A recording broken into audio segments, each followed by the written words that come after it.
this morning. First off, welcome to the TriMet Board of Directors meeting, our normal monthly meeting. This is the one for Wednesday, June 28th, 2017. Before we actually start our business meeting, we have time available before that meeting to allow members of the public to address us on issues that are both on the agenda or may be of concern that relate to TriMet. We have a sign-up sheet outside, and people are asked to sign up between 8 and 8:30, and we limit this to 45 minutes, so we try to limit the amount of testimony, the time each person provides in terms of testimony. I don't have the booklet right in front of me right at the moment.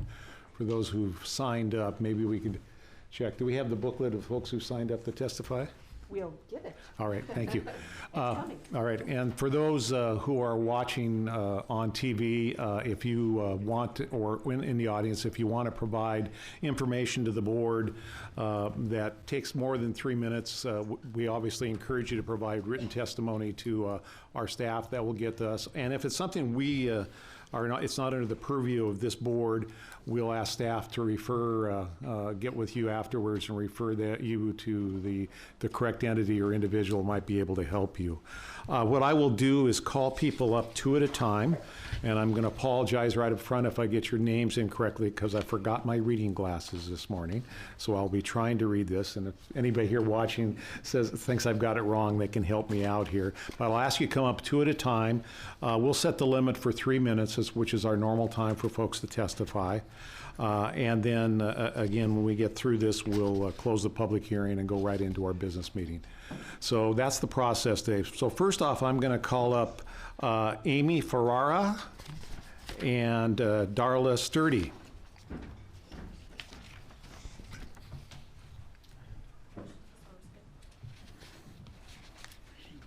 Oh, thank you.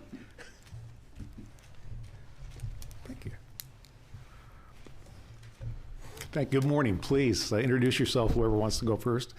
Good morning. My name's Amy Ferrara. Okay. Oh, go ahead. I am good friends with Darla Sturdy and knew her son well. He was hit by a MAX train in 2003, and I was a little apprehensive about being a MAX rider. I haven't been for the last 13 years until last year. I got a job downtown and started being a commuter and riding the MAX train. So a little over a year I've been riding the train, and I was on the train in the car 3 weeks ago. Sorry. It's all right, please. Yeah. Take your time. So I guess I'm just here because I have questions, and I want to, I don't have, I don't plan on getting back on a MAX train for some time or ever, but, I want to help those who do ride it, that ensure that there's safety on the train. Just in my experience from riding the train over the course of the year, I truly think that the drivers are not equipped to handle the people that are on the train. And that was shown specifically 3 weeks ago. The driver came on the intercom and warned that man that the police would be called if he didn't calm down. And the train then significantly slowed down. I'm thinking in waiting for police to get there or for him to call dispatch to figure out what to do, because he had no way of handling it. By the time the train finally got to the station, the doors opened, and the driver opened the door and turned around and basically watched everything happen. There was no presence at the platform. There was no presence on the train. And, I keep using like the metaphor, like you would fly on an airplane with hundreds of people. You have flight attendants, you have air marshals. There's no reason why these trains that take people all over the city multiple times a day, that there wouldn't be someone on the train to defuse it. There were more than three men that stepped in that day to help defuse a situation. And, unfortunately for their lives and their families, there should have been someone else there to defuse that situation. Thank you for comments, and I'm sorry for witnessing that too. And so it is our job to ensure the safety of folks for our drivers, our passengers, and the public. So thank you for coming and giving us your comments. Appreciate that. Darla, nice to see you. I'm Darla Sturdy. There's probably a few here that don't know who I am. My son was killed in 2003 on a crosswalk in Gresham. And I have been working and coming to the Board of Directors meetings for probably 13 years. And one of the things that I had tried to accomplish in 2007 when I passed a law with TriMet, they had to go back and change 80 crosswalks and 45 stations because of the law that I passed, was to call 911. Here we are. There was no police at the station. And you know, TriMet calls dispatch. They call in. And what they say is that at that time, they reach the police just as fast or faster. Well, I think if you try it out and you call and find out when they called the police and when they got there, for my son, he suffocated under the train. Now we're talking 14 years ago. If you go back and you look at your accidences and your incidences about calling and you look, TriMet is there first. The police aren't there.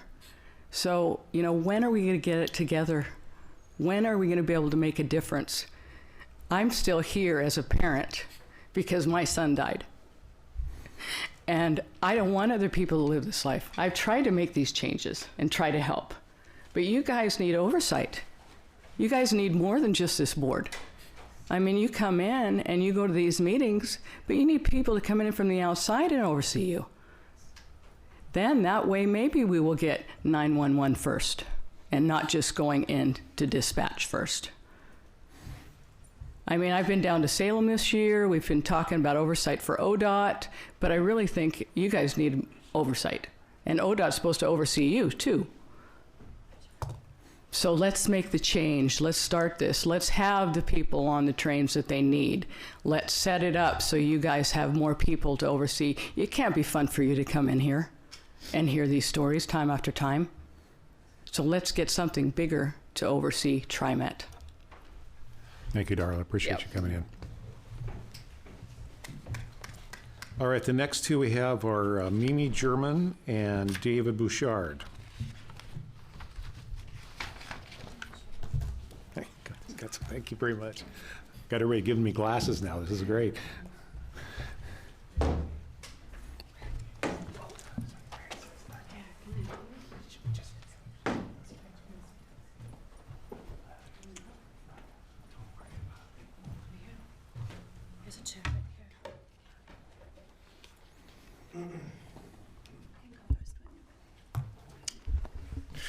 Good morning. Good morning. I'm David Bouchard. I'm with Bus Riders Unite. I'm the chair of the Research and Advisory Committee for the union. And I want to just, we're going to continue this conversation about safety. And, you know, safety is really important for everyone. We can all agree on that.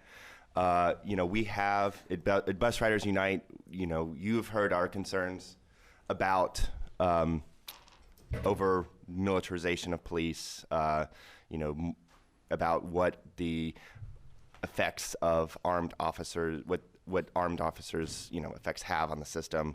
But we can agree that we need people, we need staff on trains and buses, but we don't necessarily need more armed police. Last board meeting, I mentioned, and we've talked about transit ambassadors or rider advocates. And, you know, apparently this was a thing that TriMet had back in the 90s, I believe, according to some operators that I talked to. And it was a really successful program. The rider advocates, they started in North Portland. They were on different routes. They were people from the community, people who, you know, had ties to the ridership who were on the system, and they were able to do a lot of things to help out with, you know, answering questions and whatnot. And we really need to see something like this return to TriMet. We need people on the system, on trains and buses who have, you know, a uniform so that they're easily identifiable. They would have a radio or a cell phone to be in constant communication with dispatch to, you know, to get police when needed, right? And they would also be there, you know, they would be eyes and ears to kind of set a standard of behavior, but without being threatening, without having weapons, and which really with many communities, feel threatened by that. But with rider ambassadors, that would really make a difference. It may or may not have prevented the attack that 3 weeks ago. I was not on that train, but I was attempting to take a train west, and we had to get off and take a bus bridge, and we definitely saw the massive police presence afterwards. So this is something that we're going to be pushing for at Bus Riders Unite, because we can all agree, this is, where we can come together and say that, we do need something more than we have now. We need more, a stronger safety presence, but it's just how do we go about doing that? So thank you again, thank you for your time. You'll hear more about this, and please consider the rider advocates. Thank you, David, for your thoughtful comments. Appreciate it. My name is Mimi Gurman, and it was wonderful to listen to you. Thank you for your testimony. I'm here to say that in no way is more of a police presence on TriMet the thing to do. I understand that people are upset, that people are freaked out that we had the murders that we had on TriMet. I get that. The answer to that is not police who are overarmed, who are overzealous, who are over-caffeinated, and for all we know, over-drugged, on TriMet, terrorizing the Black community and the Hispanic community and the low-income community and the houseless community with their authoritative view of how things should be. What we know, since we've brought on more police onto TriMet, is that more people have been thrown off TriMet for reasons that were actually illegal. You cannot go on TriMet and harass people. That's what the police are doing. They're terrorizing communities of color. What I know firsthand is that people in communities of color here are afraid now to go on to TriMet, which is their mode of transportation, because of the police presence. It's not as much as they're afraid of another Christian showing up and doing what he did. They're afraid of the police. The reason that they are afraid of the police is that the police, as I said, are racist. We know this. There's racist policies. There's targeting. This happens on TriMet. This happens every day on TriMet. I told in testimony last week at City Council to Mayor Ted Wheeler that the new policy for bringing in more police, more armed police on TriMet, was created by white people who are wealthy, who don't ride TriMet, who have no idea what it's like for people of color on TriMet who are coming from far away, who have to ride on a bus or a train with the police. I told him that it's like terrorism, and we need to start to address this. This is not hyperbole. When you are in a community that kills your kids, and it's the cops killing your kids, and you're in a community where those cops kill your kids and walk free, like in the case of Terrell Johnson, shame. Shame on everybody for allowing that to happen. We will not tolerate one more moment of more police, more of a police state, not only in our city, but also on TriMet. It has to change. You need to talk with us. You need to talk with the community. You need to bring in a massive town hall with people from the community so you can understand what this is like for people. Thank you, Ms. German. Appreciate your testimony. Next, we have Joe Walsh and Chris Ramsey.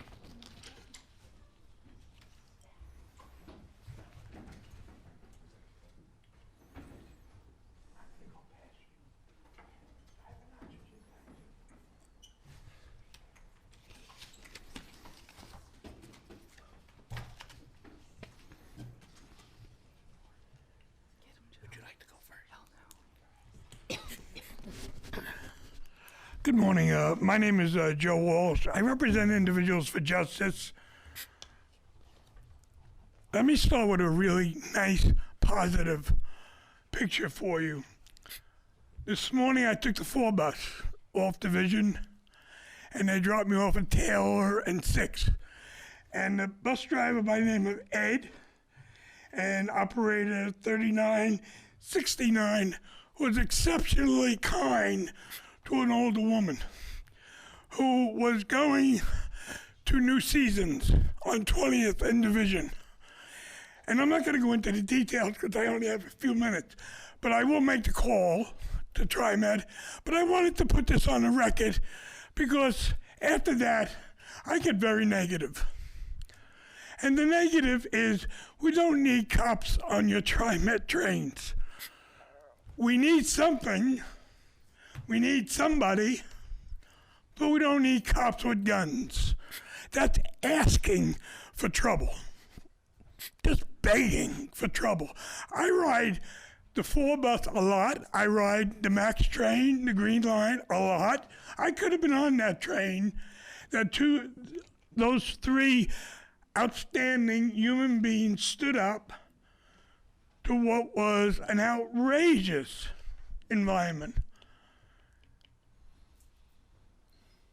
I don't see a lot of major problems on your trains. I don't have data in front of me that would tell me all the accidents or,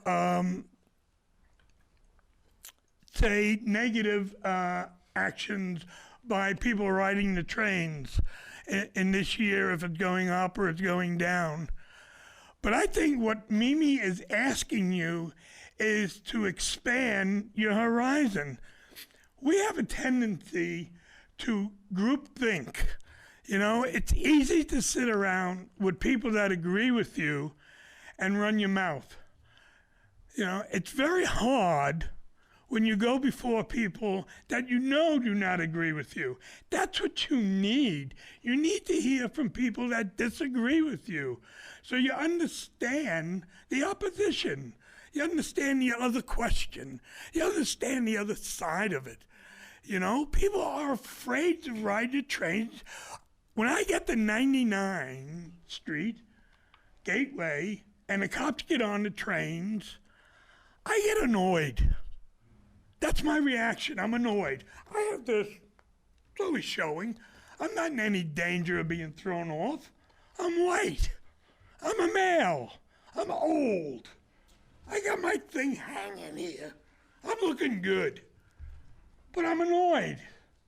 Because I say, why are we wasting all this money on these cops checking these passes? They are, a lot of them, Portland police that have been assigned to TriMet, or the sheriff's department assigned to TriMet, $60,000, $70,000, $80,000 a year to check a $2 pass? Are we nuts? Can't we do something better? That's what I'm begging you to do. Okay, that's what Mimi is begging you to do. Open up your horizons. I don't care if you like me or dislike me. Open up your horizons. And that's what we'll preach. Thank you, Joe. I appreciate it. This thing that I'm wearing is horrendous. We spend millions of dollars on mental health with our police officers, and we killed this guy.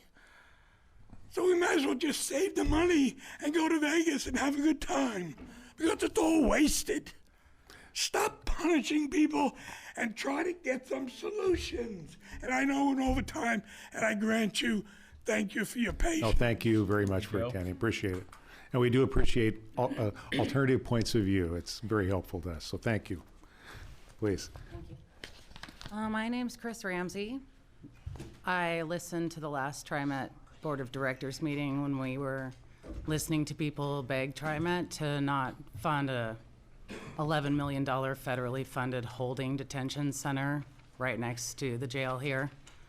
And I hesitated to sign up to speak today because I was so disappointed in your response at the end of that discussion, Mr. Warner specifically.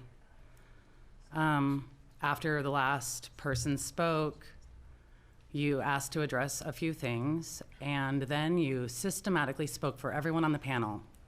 You said, "We feel like this," which I just thought in a position of leadership would, maybe if someone else had been inspired or encouraged by some of the testimony that was heard and wanted to have a dialogue before the vote, that maybe that kind of response from someone in your position would squash any kind of further discussion. And it was disappointing to me, and I felt like it was pretty divisive, maybe not even knowingly.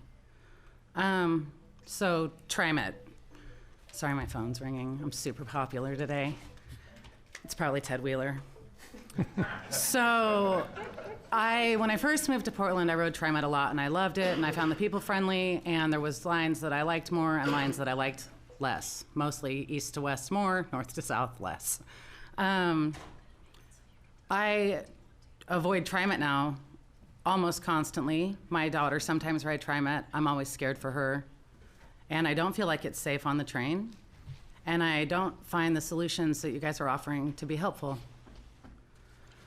I've had several friends say that they've seen police enter the train after the terrorist murders of Ricky and Taliesin and the attack of Micah, and shortly after TriMet police murdered Terrell Johnson. I can't even hardly. I called and complained about Tarisha Scheimer and her racist posts and was met with no response. I have had friends say that police are on the train asking for documentation, IDs. That's inappropriate. It's the opposite of sanctuary, and it certainly should be the opposite of any TriMet policy. And I called to complain about that and was told that if I ever had an issue with the police on TriMet, that's an issue with the police and that TriMet is unable to help me. So anyone that's ever tried to file a complaint with the police, I once filed an IPR, which is an independent police review, over a traffic citation. I was furious. And they waited until after my court date and then made their ruling the next day. So that's kind of how it lends itself. So without any accountability to the police, you're allowing them on your trains. And if anyone has a problem, there's nothing that you can do to help. It's discouraging, and please don't incarcerate people without arrest in the new facility and interrogate them or deport them from their documentation. And please stop murdering people of color through TriMet. Thank you. Thank you. I have a request, please. There's this woman, Stauffer, couldn't get here in time to sign up because she was on TriMet to get here. Can she please testify for 3 minutes? We have one more, and I think we can bring her up with that. There's no problem with that. Chris, I want to say thank you for coming today. I wish actually the group that appeared at the last meeting actually had continued to hang around for our deliberations on the budget. And you probably would have heard a lot of other comments from the other board members. I was making clear of the things the board, as a board, had made decisions on that were important for the public to understand. So again, I would encourage you to go back and listen to the entire tape of all the testimony of the meeting and the comments that were made by that. So I think you'd find some comments very interesting. But again, thank you for coming. So I have then Orlando, and Orlando, I forgot your last name, with Opal, and the young lady in the front here, maybe you come up and address your... Why don't you come on up, please, and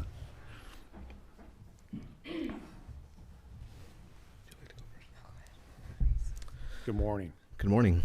As you all know, my name is Orlando Lopez, and I'm the bus rider organizer for Opal Environmental Justice.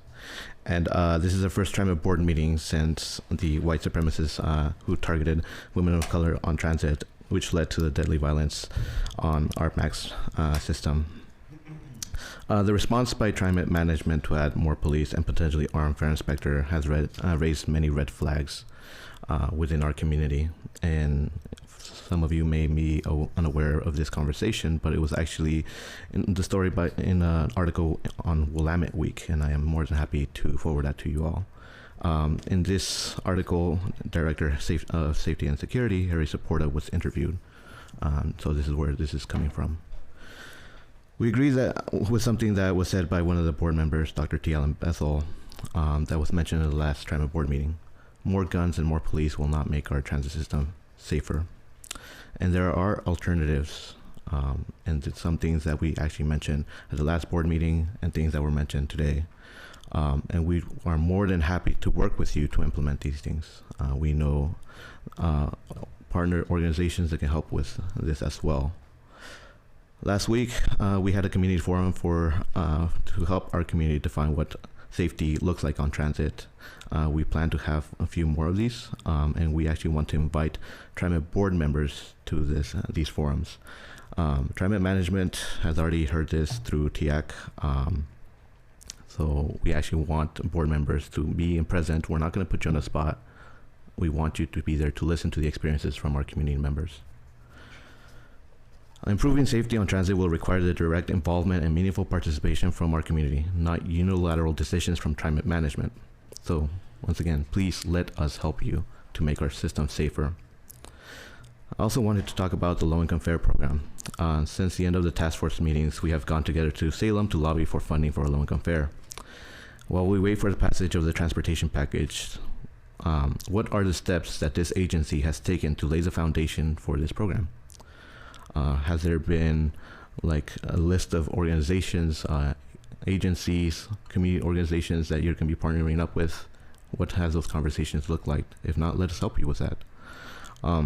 During the task force meeting, we had a great presentation from the transit agency in Seattle. They discussed about their robust outreach program, partnerships with local service agencies and community organizations. They talked about how they use census data to track where low-income folks are at and to see if they have registered for a low-income program or not. Again, we want to help with this outreach program.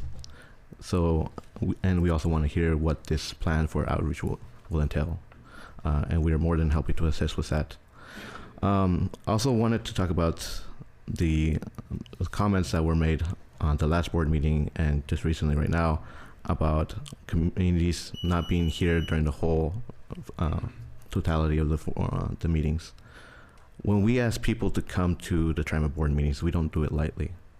We are essentially asking people to give up hours of work, to put up appointments off, like to reschedule those appointments, to miss class. So we don't do it lightly. We recognize that we're putting people's financial stability at risk, and we don't want to do that.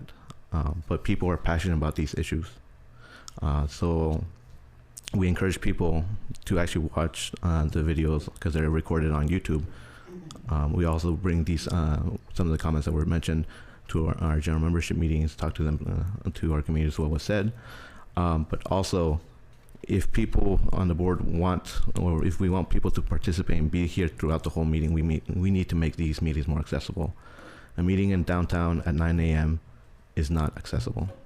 If we look at our neighbors just across the river in Vancouver, they have their board meetings after 6 p.m. And I could guarantee you that you will have more participation, more dialogue in those meetings. So thank you. Thank you, Orlando. Appreciate it very much. If you could introduce yourself again, I didn't quite get your name. My name is Star Stoffer. Thank you. So mostly, I think it's important to start with a couple of words or a few words, and that's harassment, terror, and distrust. Those are all things that the community you apparently or supposedly serve feel when they're waiting at one of your stops or get on one of your buses or your Macs. And it's not just because there's this ambiguous white boogeyman. It's because there's a very specific fear of the cops that you have working your systems. I don't know a single person of color that gets on the bus lightly these days. I have witnessed the Portland police on multiple occasions target, terrorize, and harass people who were on the bus. I have seen them do it to mostly people of color and houseless. I have seen them do it during the winter, during the cold snap, when houseless were just trying to get on the bus to get warm for 10 minutes before they were thrown off by police. You charge a fare that is, in many cases, beyond what a household in this community with these housing costs can afford as it is. And so some people, like our houseless, have no choice but to ride for free. Because it's take the chance or die. And you are allowing the police in this community, under your jurisdiction on your transportation lines, to terrorize a community that is already vulnerable and afraid. People who are just trying to get on the bus so that they can, get out of the heat for 10 minutes or get warm for 10 minutes. Or they're running from somebody that's trying to hurt them. I saw that happen too. A houseless woman got on a bus because a man was trying to assault her, and the bus driver went 1 block and then kicked her off.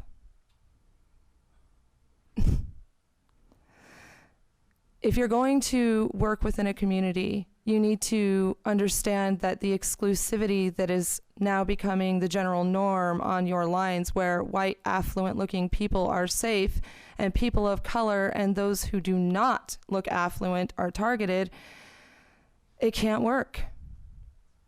Right now, it's almost like Jim Crow days, where the bus is safe for the whites, and the people of color are taking a risk of their lives by stepping foot on any of those lines for any reason, anywhere.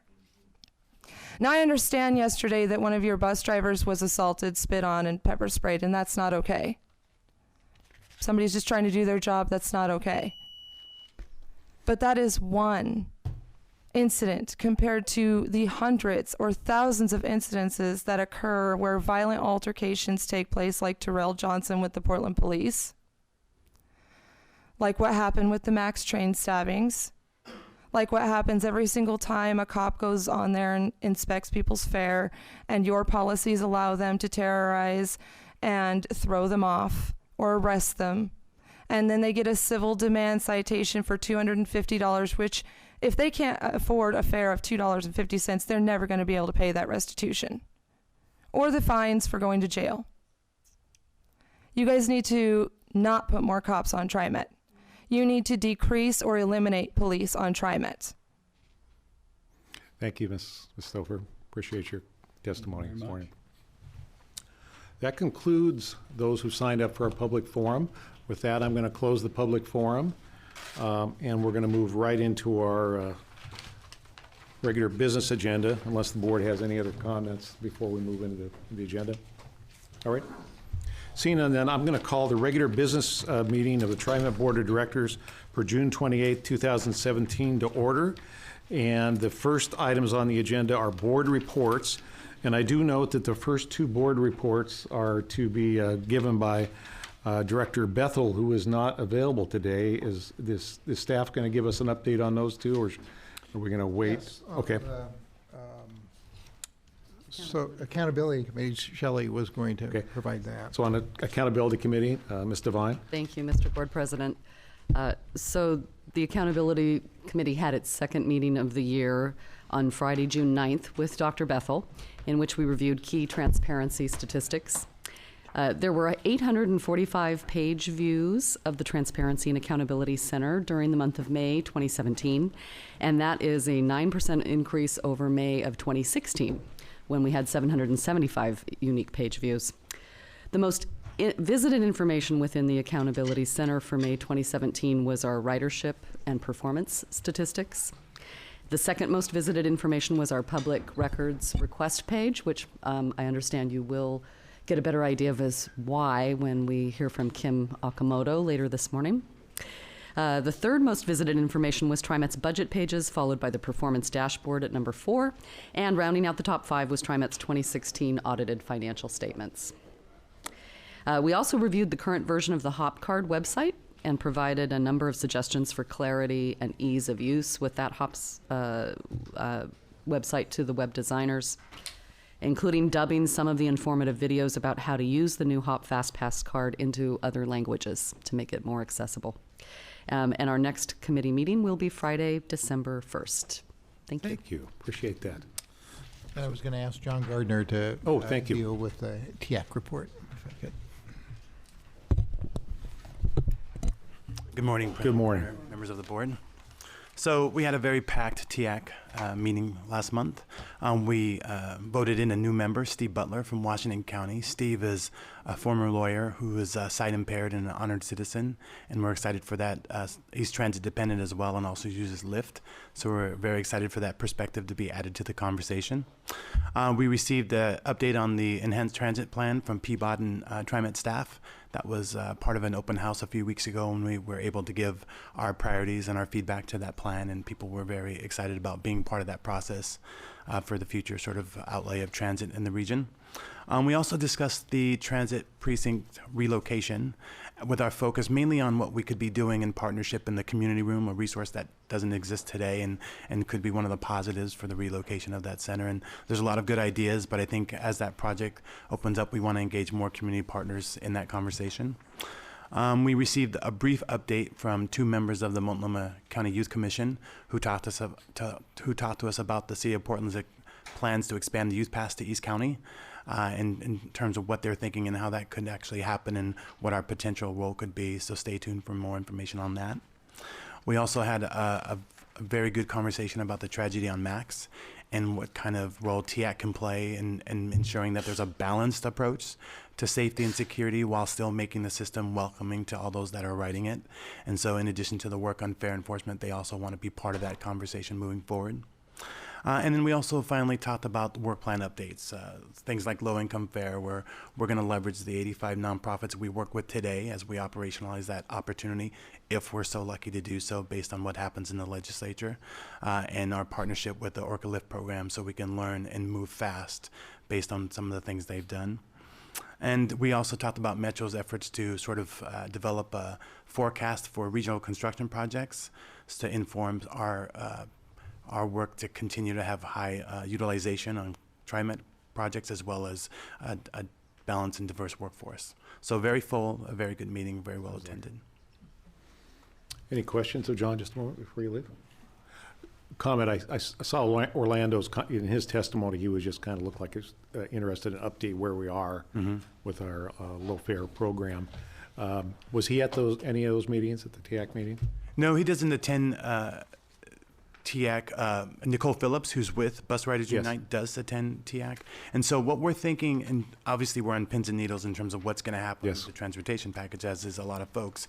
But what we have planned now is probably an August summit with those 85 agencies and other organizations to talk about sort of how we can operationalize not just a potential low-income fare program, but also the administrative hearing process that TriMet successfully passed through HB 277. Perfect. But also the Hop Fast Pass program too, and how we can make sure that those agencies and the people they serve, the communities they serve, are actually able to benefit from all 3 things that TriMet's working on. So Opal and many others will be part of that conversation. Okay. You might want to send Orlando a note just to let him know that's what's going on. Okay. He was curious.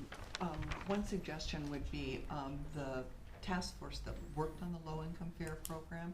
It might be nice to send them an update on what some of the foundation work that's underway to implement it, provided the funding becomes available. And we are in partnership with Metro. We're keeping them fairly updated. I mean, we've been in a gap of work because we have agreed to convene no matter what the session decides as soon as the session's over, to talk about next steps either way.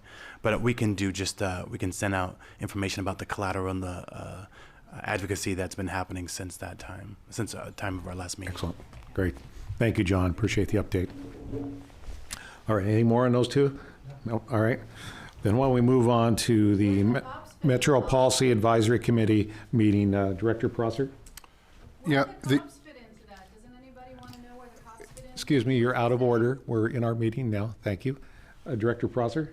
Impact met 2 weeks ago. I want to know where the cops fit in with what he just said, because his response to you, to the board, who's supposed to be doing your job, all of you, he never mentioned where the cops fit into all that, and it sounded pretty damn peachy, and I don't think it's pretty damn peachy. Right, and thank I, you. as a community member, would really like to know where the cops fit into what happened. You're out of order. Meetings. And I'm sorry I wasn't at your meeting. I will be at the next one. So can we please address it? Can you have him come up and address that? Not now. Thank you. Why not now? People are dying now. So you're disrupting the meeting. You're out of order. The cops are listen, disrupting people's listen, lives. please. Would you please listen? you're disrupting the meeting, and when we had a report, we'd be glad to follow up with you later. But we are doing our business meeting right now. If you want to continue to be disruptive, that's fine.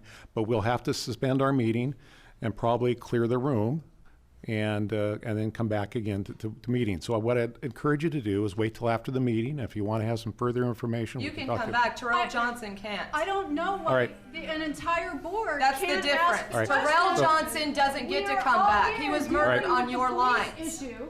I'm going to suspend the meeting.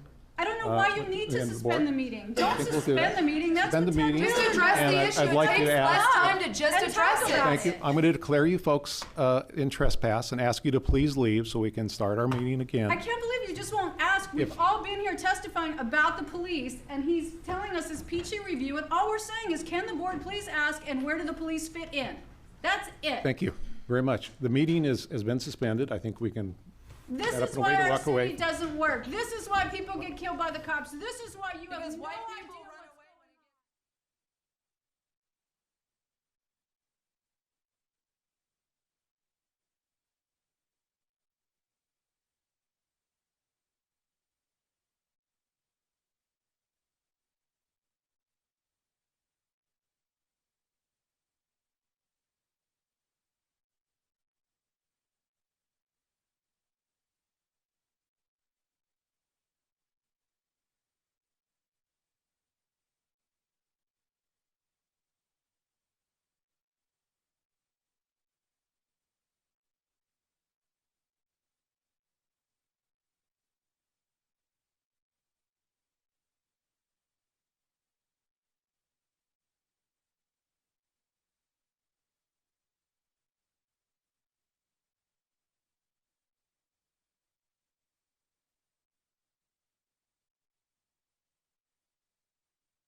Apologize for the delay there, especially everybody who might be watching live on streaming on video. We will reconvene the business meeting of the TriMet Board of Directors for June 28, 2017, and we left off right at the Metro Policy Advisory Committee update by Director Prosser. And the report is quite short. At the last meeting, Impact received a couple of reports on some of the local business development opportunities jurisdictions are working on, Gresham and one other jurisdiction. There was nothing related to transit or transportation issues, so quiet meeting. More to come later.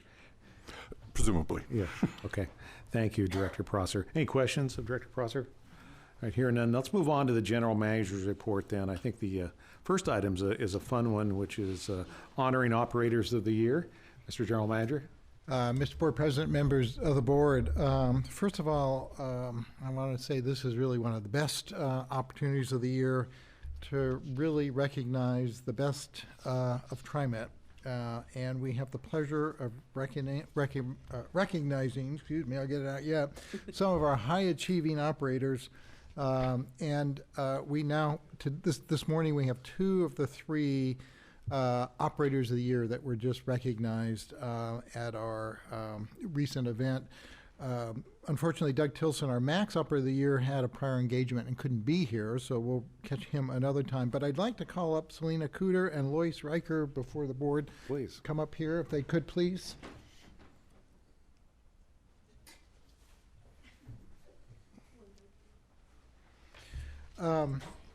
Please, yes. So as I noted, we had a ceremony at the Center Garage earlier this month, and Selena, Lois, and Doug were named among many who were running for the Operator of the Year of various awards that we have. And again, just to note, the Operator of the Year is actually drawn from the monthly Operator of the Month, and so there are 12 candidates, and then there is a selection. Operator, the part-time Operator of the Year and the Max Operator of the Year are picked out of a series of quarterly nominees that are quarterly operators of the quarter, and they being eligible for this award really requires them to maintain a very high level of performance related to their driving and safety performance. And it's a very great honor to have them here so that we can begin to honor that great performance. I'd also note that also excellent attendance and the support note of the peers, because at the end of the day, after all the qualifications, they're actually selected by the peers for all of this. So it's a great honor to have them here.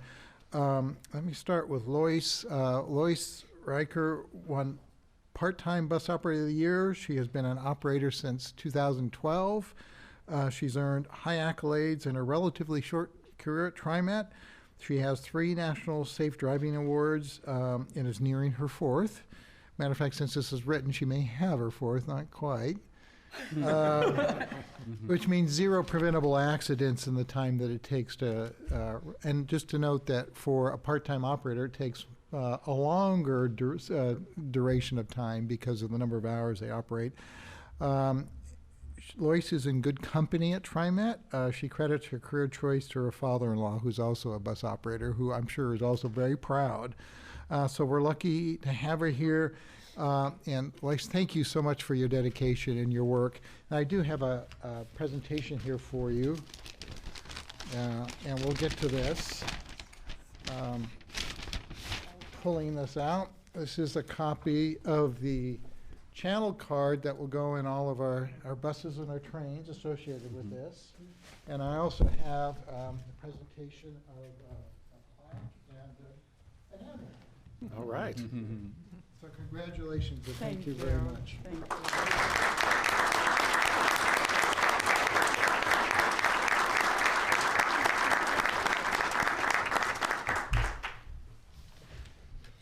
So then on to Selena. Again, thank you very much for being here, Selena. She began operating a bus in 2013.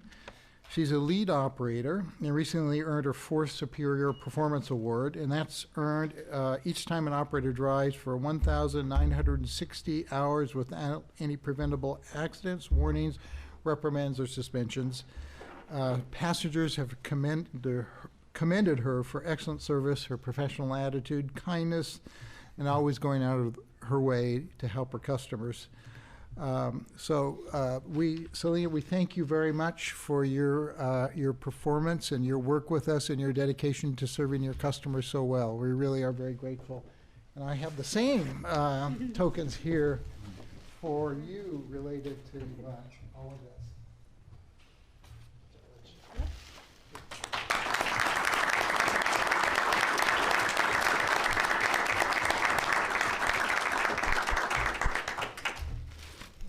So, and let me just tell you for a moment about our Max Operator of the Year, Doug Tilson.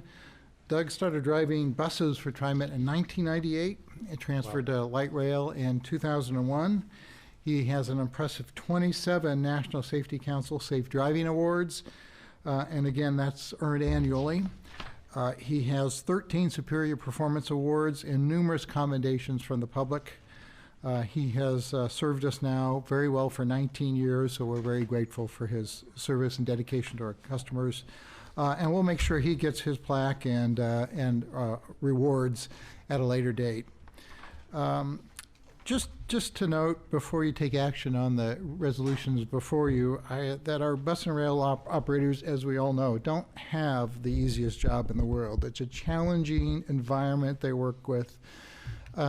They work in a very busy city with lots of serious traffic congestion, lots of hazards. So when you see excellent performance, you know that there is true excellence at the heart of it. And again, the two people sitting in front of you really are great examples of the excellence of TriMet operators, top to bottom throughout the organization. So we're really grateful for their presence here and their great work and the example they set for all of us in terms of good customer service.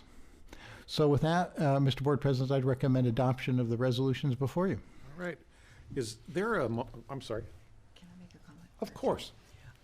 I just want to echo what the general manager indicated. As a new board member, I participated in the simulator, the bus driving simulator, and it helped me to understand all the obstacles that you deal with on a day-to-day basis. And quite frankly, it's a daunting job. The width of the highways are not consistent. You've got bicycles, you've got cars cutting you off, you've got pedestrians, and that's to try to keep everyone safe in that environment is really daunting. And I just commend you tremendously for the work that you do, and the fact that your peers also acknowledge that you are exceptional in your role. So thank you. Okay, with that then, I'd like to maybe continue all of the, let me get a motion on the table and then we'll make comment, okay? So is there a motion then to approve Resolution 1706-51, 1706-52, and 1706-53? So moved. Second. Your motion and a second. So is there any further comments? Director Stovall. Of course there are. Early, I have my commercial driver's license, and people ask me all the time, why do I keep it, or why did I get it? I actually used to drive a bus or buses way back in the day, and as was just referenced, it's challenging. I mean, it's challenging in the simulator, but it's also challenging in real life. Because people are cutting you off, and there's various things that are going on, and to achieve what you've achieved is nothing short of amazing. And I know it's like somewhat out there on the roads to a degree, but again, to do that, but then to also interact with all the different individual stakeholders, riders, and folks that are interacting with you on a daily basis is a tremendous, tremendous effort. And you guys truly are the lifeblood of our organization. And I want to thank you and also commend you for this tremendous achievement. Again, as we recognize you as an agency, but also as your peers recognize you because they notice that you're doing an exemplary job. So I greatly, greatly appreciate it from the bottom of my heart. Thank you for working with us and being a part of our team. Thank you. Thank you very much. I wasn't a bus driver, but I drove a truck in San Francisco for a number of years. Yeah. I'm not going to say that. But, you both and Doug it takes a real balanced person to do that job. I mean, it's a lot of patience, which You acquired. with time. But anyway, yes. But and like Travis said about being recognized by your peers, and I really hope this information goes back to your national people in DC and know that you're doing great. So, and good luck to you. Thank you. Thank you. Really appreciate it. Director Prosser, did you have something? Oh, Director I was Brown. just going to say, I was inspired to say, I've never driven anything bigger than a minivan. And I think we're all better off for that. So I really admire what you folks do, all the tasks that you juggle. And, you're the face of TriMet to the community. And so we just really value your hard work and what you do for the community. And so I just wanted to say congratulations. Thank you. I'll add my 2 cents worth. I think the other board members have been very eloquent, and when I think particularly Director Simmons, and she was talking about the challenges that you deal with every minute of every day that you're on the road, and how much effort and perseverance it takes on your part, but also the patience that you express as you deal with those things. I know when I get stuck in traffic, I am not patient. And so to see professional drivers who are good at their jobs and really care to do a good job, express that kind of patience, to be able to smile to the customers, to greet customers. And every operator I've seen always has a friendly greeting as people get on the bus. And that means so much. And we appreciate it so deeply. So thank you. You well-deserved honors. We're very pleased to be able to honor you in this way. So thank you very much. Thank you. I just want to say thank you very much. You're obviously people who like doing what you're doing, and it is greatly appreciated. So thanks for making TriMet better. It's appreciated. Bruce, Yes. do you have anything you want to ask us or comment? Yeah. I think you guys have the hardest job. No, I don't think You know so. what we had earlier? I keep to the driving. Well, thank you. With that, then, is there any further discussion on the motion? All those in favor, then, of the motion to approve the 3 resolutions, please signify by saying aye. Aye. Any opposed? Any abstentions? Motion is approved unanimously. Congratulations again. Thank you. Thank you.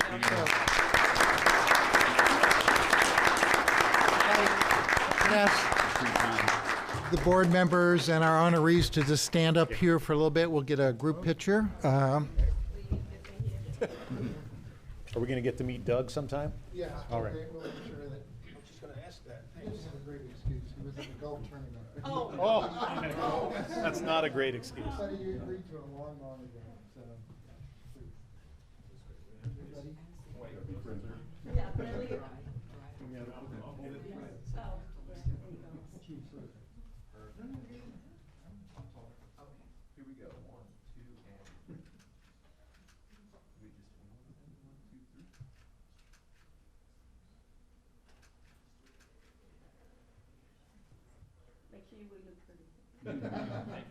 There's always Photoshop. Thank you. Thank you so much.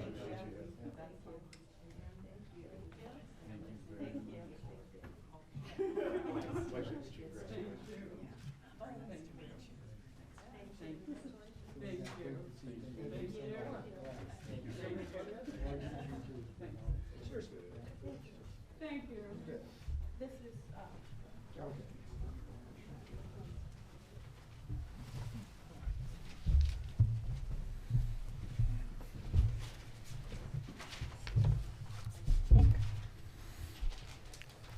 I think you're still on, Mr. General Manager. Yes, sir. If I could ask Mr. Bottomley to come up and give you a quick update on the things that have been going on with the Oregon legislature. I think we actually have some good news, and we, as John Gardner noted, on pins and needles on some others.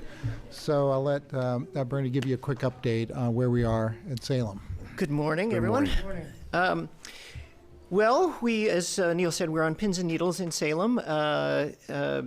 The analogy I like to use for big transportation legislation or any big legislation is that it's like floating a hot air balloon across the Grand Canyon. You start on one side and you get the balloon as high as you possibly can, and then as it drifts across the canyon, people are taking pot shots at it, air is leaking out, and you're madly throwing sandbags over just trying to make it to the other lip of the canyon. Right now, it looks like we'll come in just scraping across the lip of the canyon with a transportation package. It'll be a little bit smaller than what has been talked about over the last couple of months. Fewer pennies on the gas tax, lower registration fee, etc. So it won't be quite as large on the roadside as has been discussed over the last few weeks. Nevertheless, it will be a very large package and will make add significant resources on the roadside, transportation side. It'll also have some resources for bike and ped improvements, which is an important factor as we look at the integration of the transportation system, including bike, ped, transit, and road. On the transit side, the bill has a funding mechanism statewide, so this would be essentially the first general fund assistance to transit systems around the state. There's a small cigarette tax and a little bit of the lawnmower fund goes into elderly and disabled transportation programs around the state, but it's really a very small amount of money and very much oversubscribed in terms of the services that are needed in those communities. So this will Bernie, be, do you want to tell folks what the lawnmower fund is? well, okay, so in Oregon, any tax on fuel is constitutionally restricted to roads if that fuel is going to be used in a motor vehicle. Except for riding mowers, lawnmowers aren't really vehicles, so that gas is not constitutionally restricted. But the tax is collected nevertheless. So there's an estimate that's made of the amount of gas that's used in lawnmowers, and a portion of that is allocated to elderly and disabled transportation funding because it's not constitutionally restricted. Very small amount. Very small. Very small. So, as has been discussed earlier, the current formula, the scale of that tax and the current formula for distributing it would provide TriMet with a significant additional operating resource.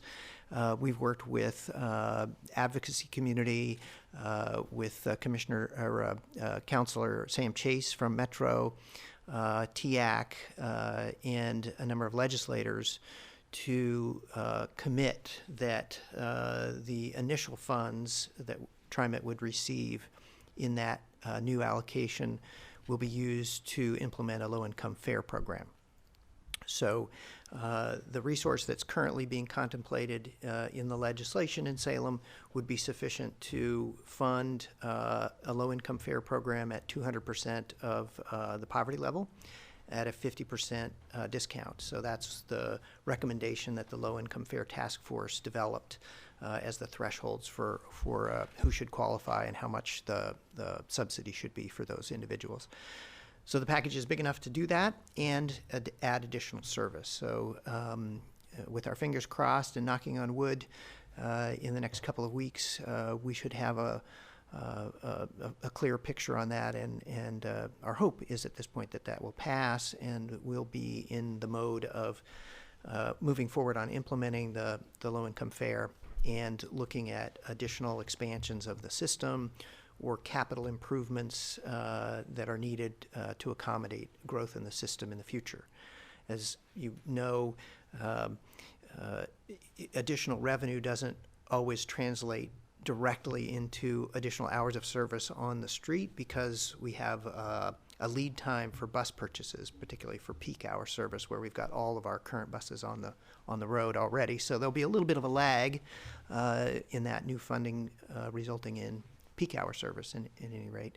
And then we have the issue ultimately of thinking about where we store those buses and having reaching capacity at our current bus garages for that. So that's another challenge that we'll have to think about. The other legislation John mentioned is the legislation that changes the way that, or gives TriMet an opportunity to change the way that fare violations and other minor violations on the system can be handled. Currently, those go into the court system and are handled under the sort of superstructure of the Multnomah County or Clackamas or Washington County court system. That can lead to other issues. Folks don't show up for their hearings, then they get a failure to appear, and that can escalate within the court system for a simple fare violation.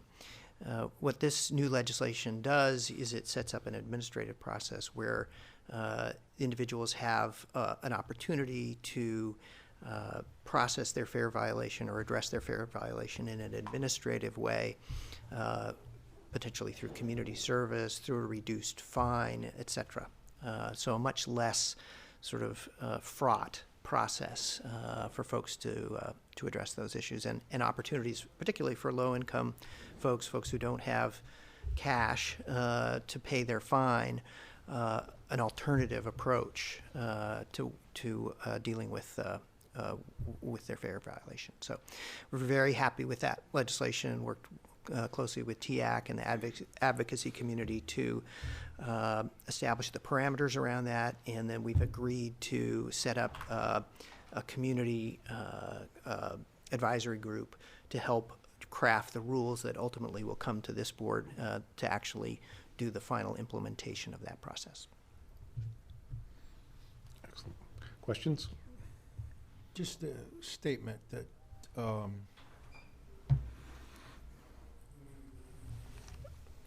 I'm representing some other clients down there. I don't represent TriMet down there, but everybody knows, because I've been there for years, that I'm on the board of TriMet. So one of the things I do have been doing is give an education about the low-income fare and about the court system, and everybody says, good, it's a good idea. So I think, knock on wood, we're going to get that package. So thanks, Bernie. Rosser, I see you had a comment or question. Yeah, question on the funding mechanism for particularly the low-income fare, but some of the other items. Understand gas tax is dedicated, understand that one, but the other revenues, will those funds be subject to appropriation by the legislature every biennium? No. Or will they be dedicated to? It's an ongoing source of funding, so there's no appropriation requirement. They're dedicated. Great, okay. Yeah. And they'll be distributed on a formula basis. Mostly, they'll go back based on where they were generated. Great. Small amount is set aside for small community transit programs and statewide transit assistance. Great. Just wanted to clarify that. Thank you. Yeah. Other questions or comments?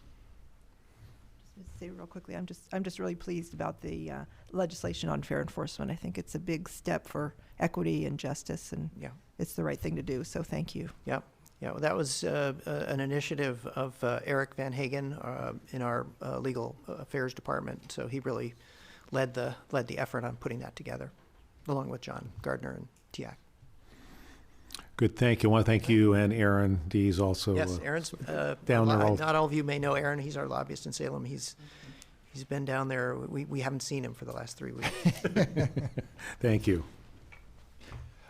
Just perhaps to conclude my remarks, I wanted to just sort of tie these things together, which really, the testimony you heard, the legislative progress we've been making, begin to see that we're really talking about really a top-to-bottom remodel of our fair enforcement education programs that need to be developed over the next few months. So we'll be very busy with that. We'll be bringing that to you in various draft forms for your comment and consideration. Ultimately, we expect that there'll be some amendments to the TriMet code as well that will need to be considered as we move this whole process along. And as Bernie noted, there'll be a very widespread represented advisory group that will be working with on the whole protocols associated with the citation review process that will be established internally. We'll continue to work with TIAC, of course, on all of those things. And again, as John noted, we've already begun and will continue our outreach to a number of nonprofit groups that we work with on our current low-income fare program, and we'll be sort of figuring out what the best role they can play in, both related to all these efforts, but particularly related to the outreach associated with the low-income fare, should we be lucky enough to be in a position to implement that, which we're very anxious to do. I'd also just note, related to the sort of the security side, we did, of course, as you know, have an increase in police presence over the last few weeks. The police presence is returning to sort of more or less a normal level, but we have augmented our G4S officers on the system, so we will be seeing an increase in G4S unarmed officers, providing hopefully that increase in security and opportunity. And then, as you know, you authorized 15 additional positions, not police positions, but really, as we call them, code enforcement positions associated with the last budget. We have some ideas about how best to take what we've been hearing from the community about that and create a new program, and we'll be working with our partners throughout the region to really begin to develop that program. But expect that will be provided to you in further updates as we advance early into the new fiscal year. Please. I need to understand what G4S means. It's a company name, and so these gentlemen that you see in the with the bright yellow tops associated with our hired security that TriMet has a contract with. And they're unarmed? Yes. Okay. Thank you. Good. And Mr. General Manager, it's clear to me, based on some of the testimony we heard this morning and heard last month, that people don't know what we've been doing, for example, in the fair enforcement changes with the legislature. I'm just thinking it might be advisable to send out some sort of note that just describes the 3 or 4 things, from the fair enforcement to the low-income fare to the rollout of the HOP, just to kind of give people a quick update of what we're up to and where you need to go, because I think there's just a lack of understanding of what I think are some fairly major changes that TriMet is making that will address, I think, many of the issues and concerns we've heard about in the last couple of meetings. I agree. I think we've sort of been on the pins and needles side related to the transportation program, because I think, again, really key to all this really working well, I think, is the low-income fare program. I think it's a really fundamental piece, and we'd love to know that's there. Yeah. Okay, thank you. All right, then I'm going to move on to the consent agenda. And for anybody watching this at home or in the audience, the items on our consent agenda are considered to be routine and may be approved by the board when one blanket motion. However, any board member may remove an item from the consent portion of the agenda for discussion or questions by requesting such action prior to the consideration of this portion of the agenda. I would point out there's 2 items on our consent agenda this morning. The first is approval of the board's meeting minutes for May 24th, 2017, and Resolution 17-06-54, which is adopting a revised investment policy. And I would add, for the record, pretty minor changes, administrative changes you're making to this. So with that, is there any item on the consent agenda that any member of the board would like to have removed? Seeing none, is there then a motion to approve the consent agenda as presented? So moved. Second. You have a motion and a second. Any further discussion? All right, all in favor of the motion to approve the consent agenda, please signify by saying aye. Aye. Any opposed? Any abstentions? Motion's approved unanimously. With that, we'll move on to agenda item number 4, which are our resolutions. The first resolution is Resolution 17-06-55, which is authorizing an intergovernmental agreement with the City of Portland for lease of certain real property located at 210-212 Northwest First Avenue. Mr. General Manager. So, Mr. Board Member, members of the board, recall, again, with some controversy, you approved an agreement last April, actually, with Portland Development Commission, now Prosper Portland, to purchase a condominium agreement for a new police precinct facility, Central Police Precinct facility in the Lloyd District.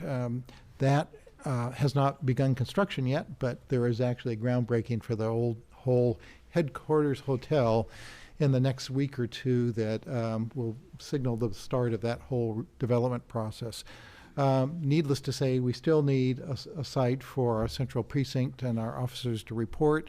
So this continues the lease for the current space that we have, which is really at the Old Town Light Rail Station. Another good location for this.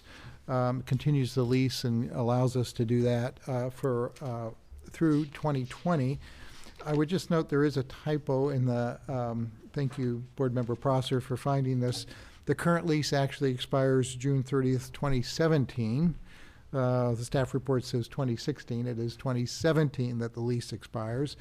So we would run this again through June, or authorize this through June of 2020. Again, if the space is ready sooner, then we'll terminate the lease sooner, but this authorizes for that full run. Total 4-year period would be $1,100,000 for the lease. Again, we recommend this. We think this is a facility that serves us in the short term and would recommend continuation of the lease. Are there any questions by the board? Seeing none, is the board then comfortable in making a motion to approve Resolution 17-06-55? So move. Second. I have a motion and a second. Is there any further discussion on this resolution? Seeing none, I'll call for the question. All those in favor of the motion to approve Resolution 17-06-55, please signify by saying aye. Aye. Aye. Any opposed? Any abstentions? Motion is approved unanimously. Let's move on to the final resolution of the day, which is Resolution 17-06-56, which is authorizing a modification to a contract with Skansa USA Building, Inc.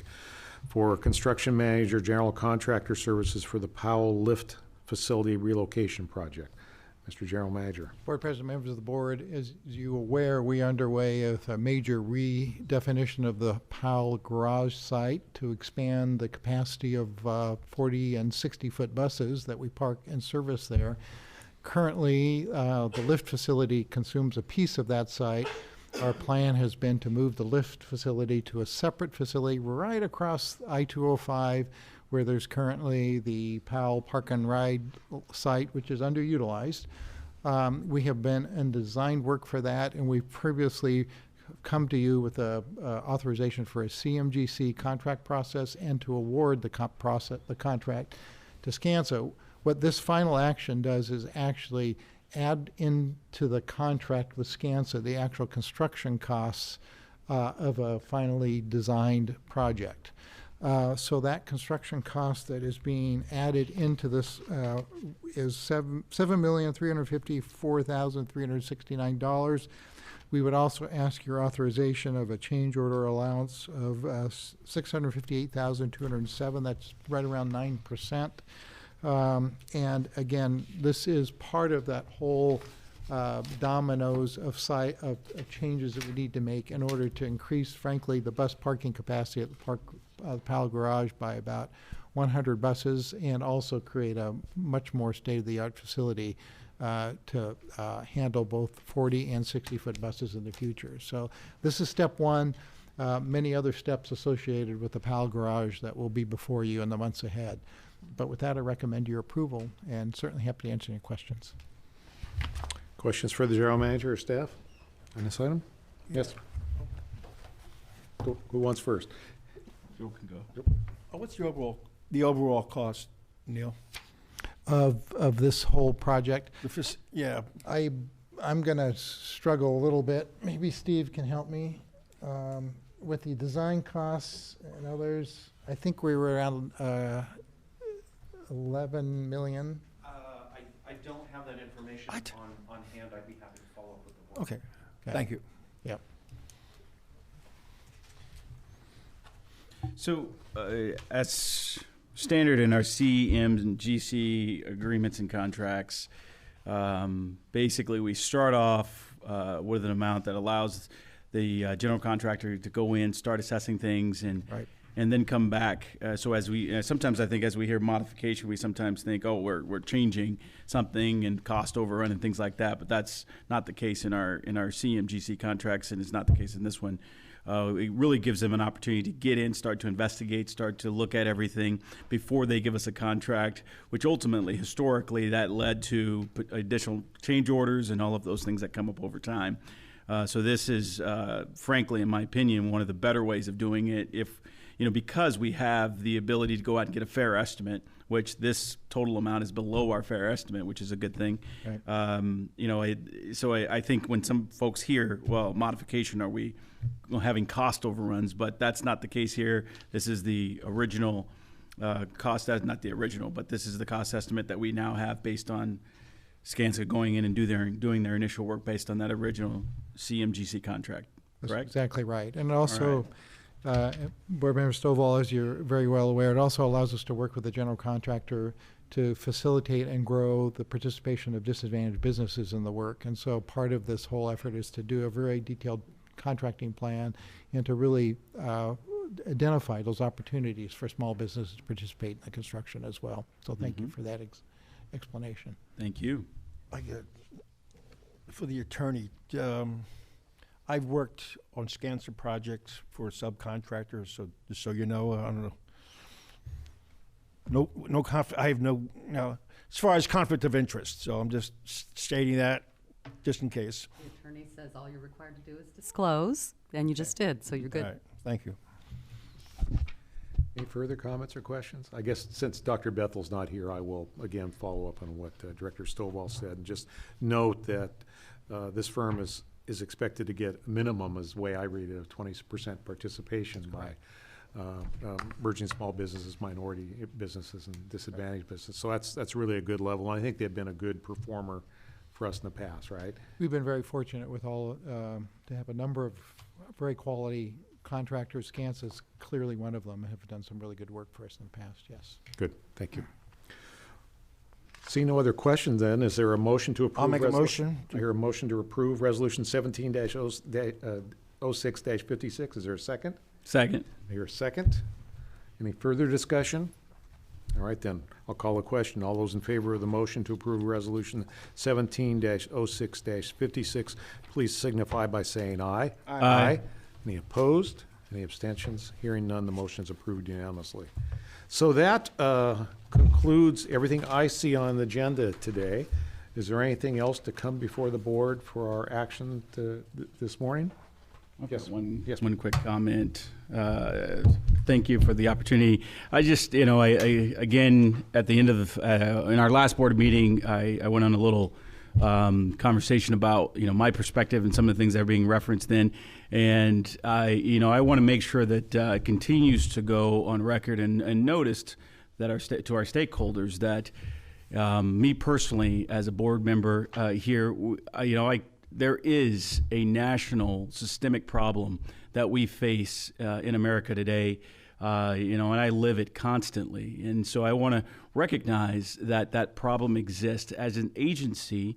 And what I'll do is I'll expand it and say that we need to take this conversation and the voices that were here earlier talking about the issues that exist for minorities of any race or color in the United States and raise that to the national conversation.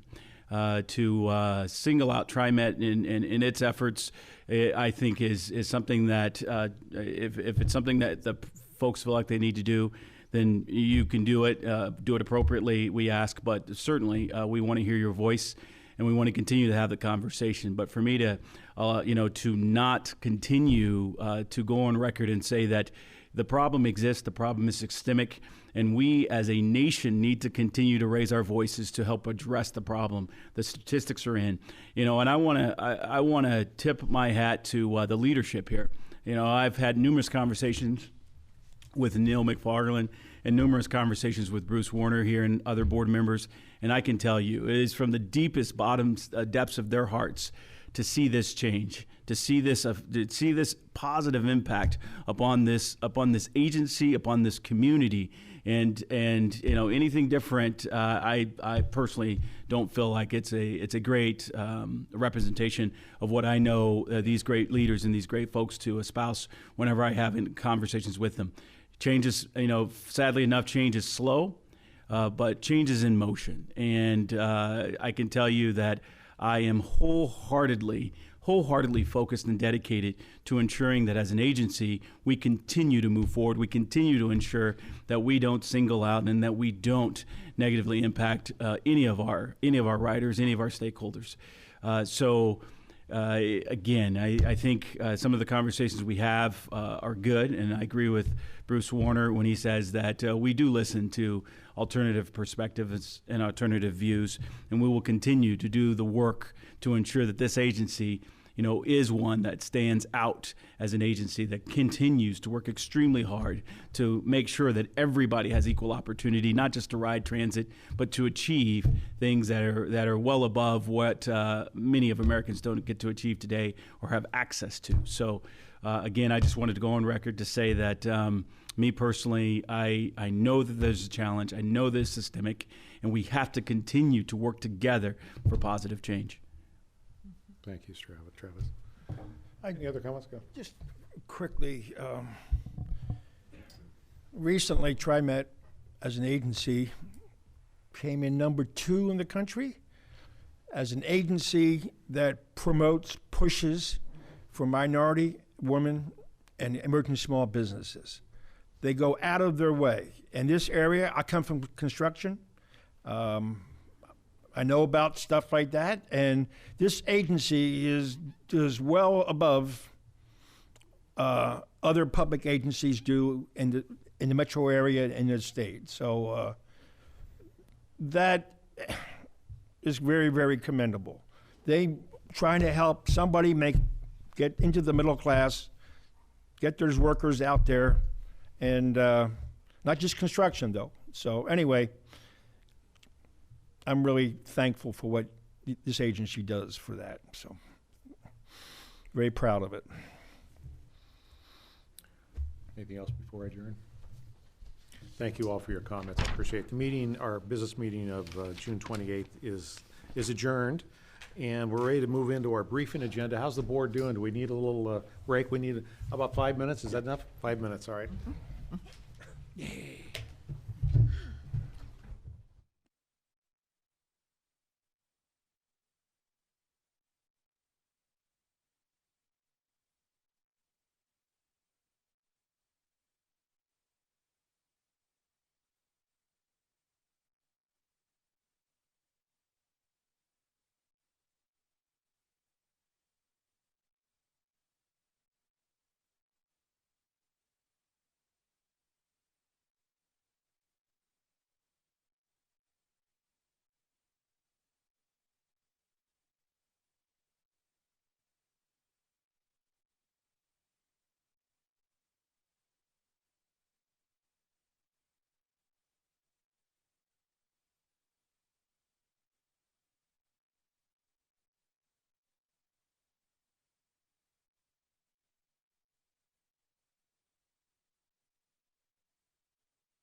Year for public records, not to mention for the board. This presentation was originally scheduled for earlier this year, but you've had a pretty full agenda of late. So today I get to not only provide a review of 2016, but provide you with a brief mid-year glimpse into 2017 as well.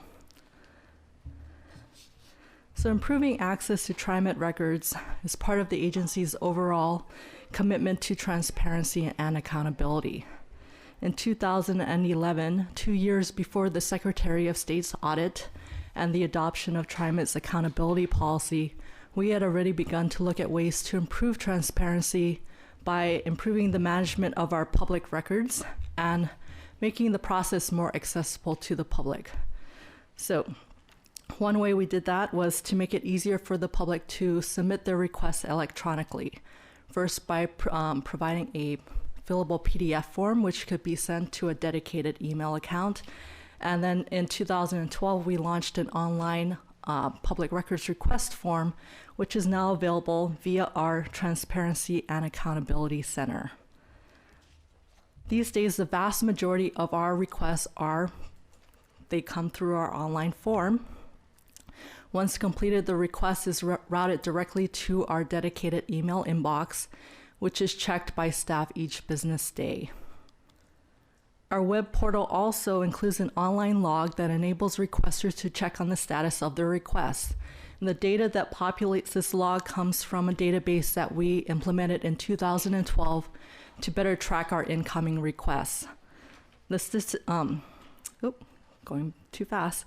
The data is uploaded at the end of each workday, and then it's pushed out to our website at midnight, so the log is always kept current. The data that I have, or the statistics that I have for you today, come from this database and provide an insight into the volume and types of requests we receive, and also our responsiveness to those requests over the past 5 years.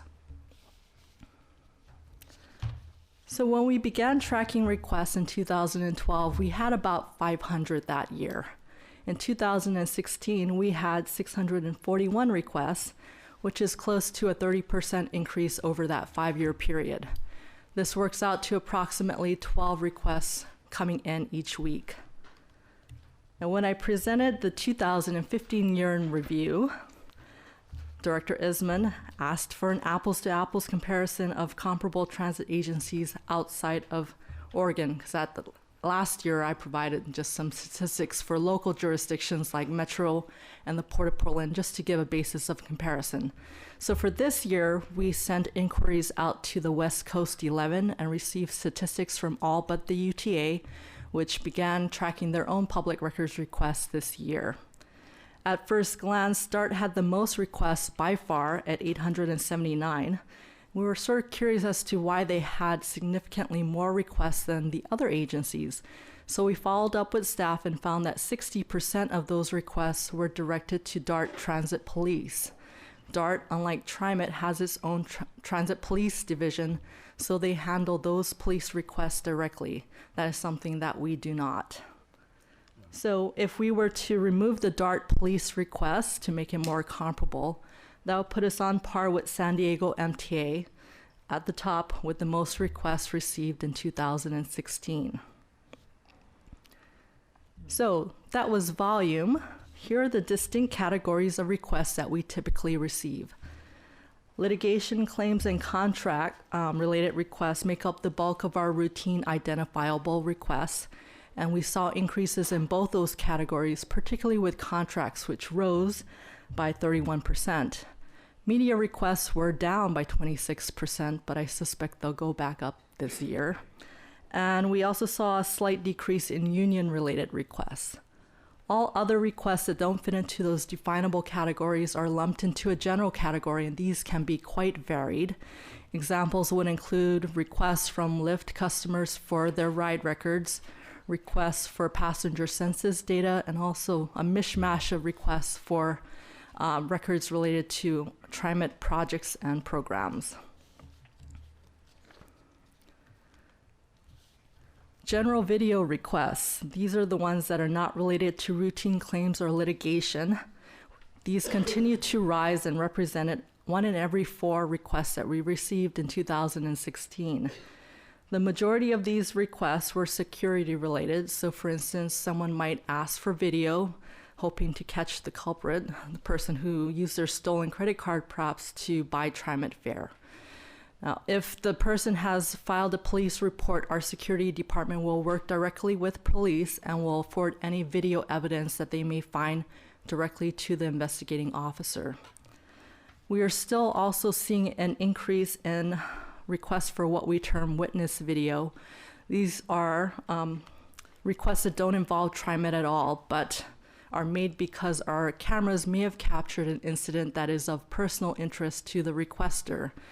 The vast majority of these typically involve motor vehicle accidents between cars that are not TriMet owned and are typically made by insurance companies. Other requests for witness video are quite varied. For instance, this past year, we received a request for video from any TriMet bus that passed by the requester's front lawn. Sometime during the 6 hours of footage, her lawnmower went missing, and she was hoping that one of our cameras captured the person who took it. Unfortunately, her request was not timely, so we no longer had the data from the date in question. We also received a request for video from someone who got a tip that Theo, their missing Chihuahua, made an appearance on one of our buses. This is Theo. That's what that was. Okay. And this is not Theo. Unfortunately, the Chihuahua on the bus was not the missing dog. Sad to say. We really did want to help reunite a beloved pet with their owner, but as with most requests for witness video, it ended up being a bit of a wild goose chase. And on a side note, I happened to see that this flyer up recently. Theo is still missing, so if anyone sees him, please call their owner.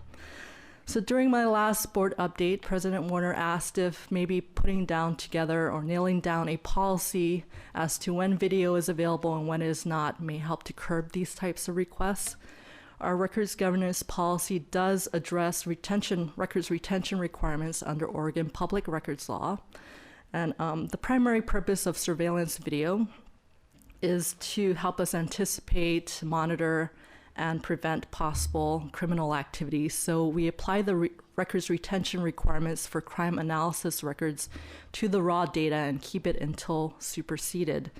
Generally on board, so vehicle video is kept or available for 72 hours, and fixed video is typically available for 14 days before that raw data is overridden. Let me see. Our public records request policy, which is available on our website and on our form, does warn people that this type of data is time sensitive. So if we receive a request for video during that window of time, we'll process it as a public records request. But if the request is not timely, we'll no longer have that data, and thus we'll no longer have responsive video. When we do receive a request, it is logged into our public records request database and then assigned to staff. And from there, one of the first steps in the process is to acknowledge it. By law, public agencies are required to acknowledge the receipt of a written request as soon as practicable and without unreasonable delay. Last year, 99% of all requests we received were acknowledged within 1 to 3 business days, with over half acknowledged the same day that the request was received. From there, staff will begin working on TriMet's response to the request. This chart shows the final outcome of requests received in 2016. We provided records and completed nearly 2/3 of all incoming requests. In 14%, the requests received, the requester either declined or was non-responsive, did not follow up on their request. In 13%, we didn't have responsive records. The next outcome relates to exemptions. Public records law provides specific exemptions which may restrict the release of records. In that instance, we'll conduct a measured case-by-case analysis to determine whether an exemption applies. But in most instances, we're able to complete the request by redacting the exempt material and releasing the remainder. but in some instances, the record as a whole is exempt from disclosure, and so in that instance, we'll decline to release it. And as you can see from here, those represented only 6% of requests received last year. Finally, a small amount of requests is logged as closed other, and these are those various requests where the record may have been produced via some other avenue, for instance, through our media department.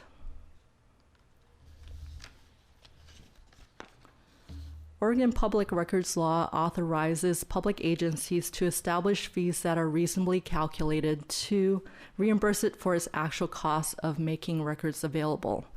However, we've granted an automatic fee waiver for requests under $10 for the past about 5 years now. This enables us to process requests more quickly and also avoid processing fees that exceed the cost of the request.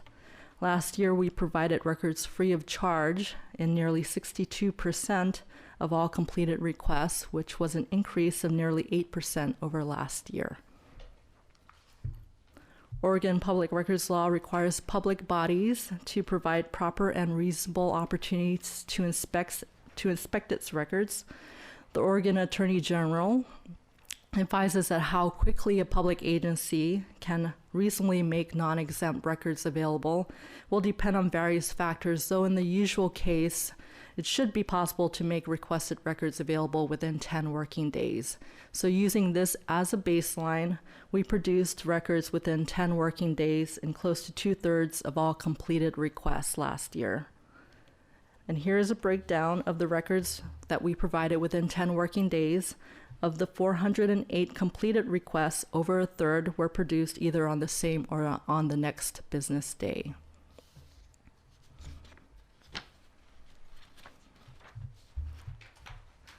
Another third of the completed requests, records were produced after 11 or more business days.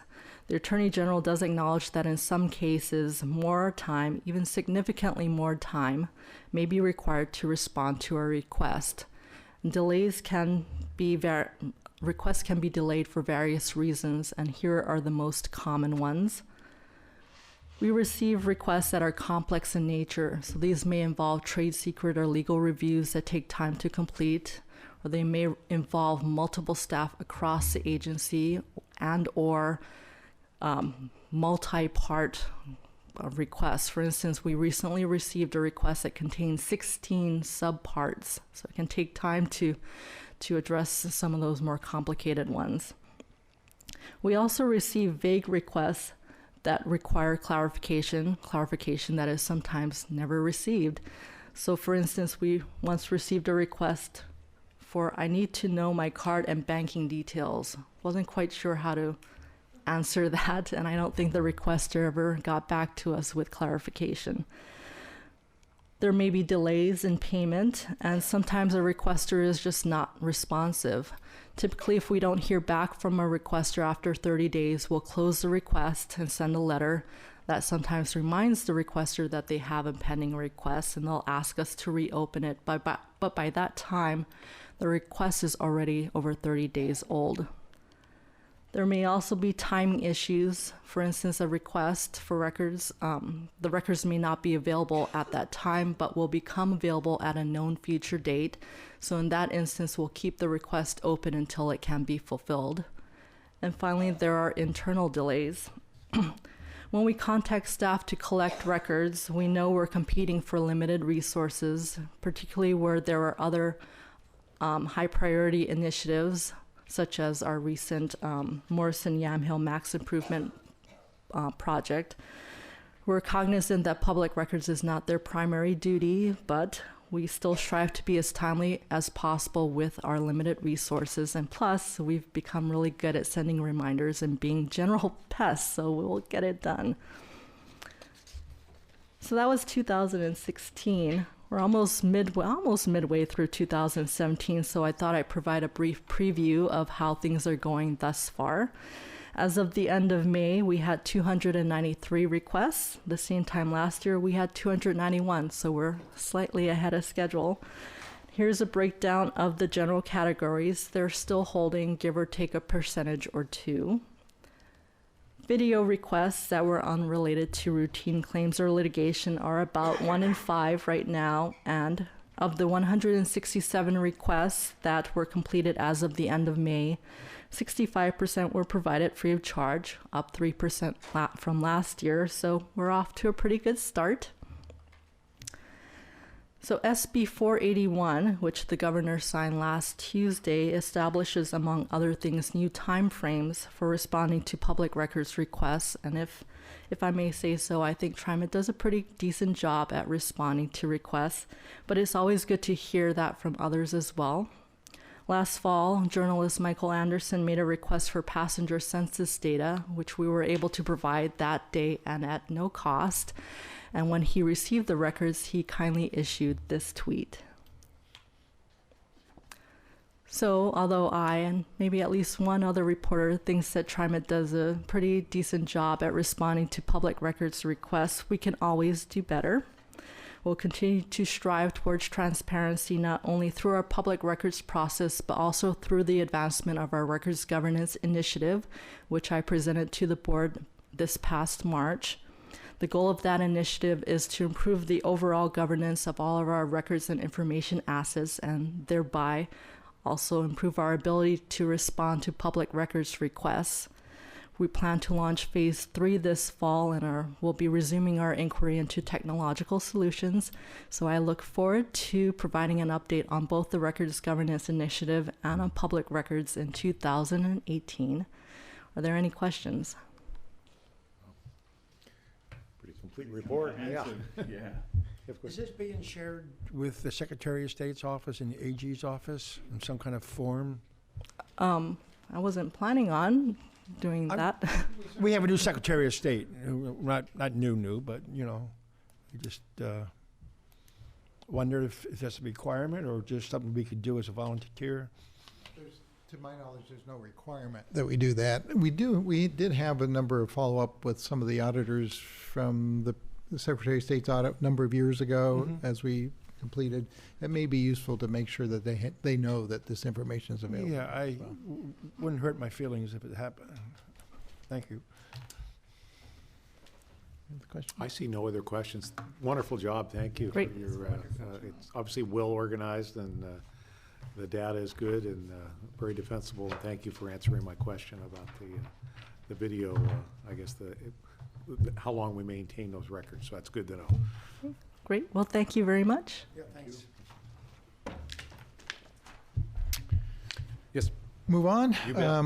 What I'd like next is to have Alan Nato come up. He will be giving us an update on the Division Transit Project, and I think as probably the preface to that is that we are in a very formative part of the Division Transit Project. We'll be actually submitting our request for rating to the federal government this summer.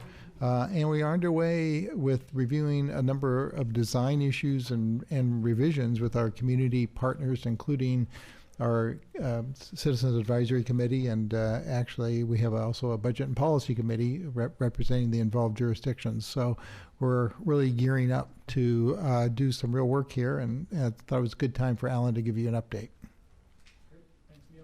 President Warner, directors. I'm here actually sitting in for Michael Kaiser, who's the project manager on the Division Transit project.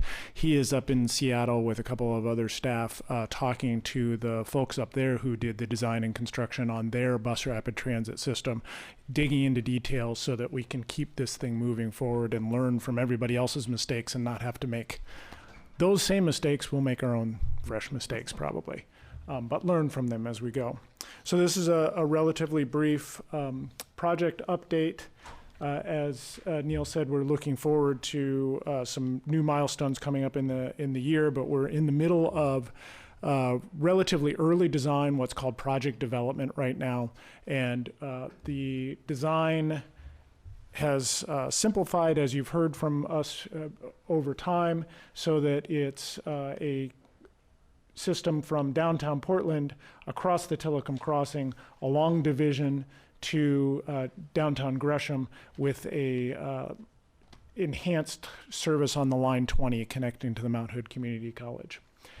14 miles of enhanced service, which is relatively long for this kind of a project and part of our challenge and our opportunity.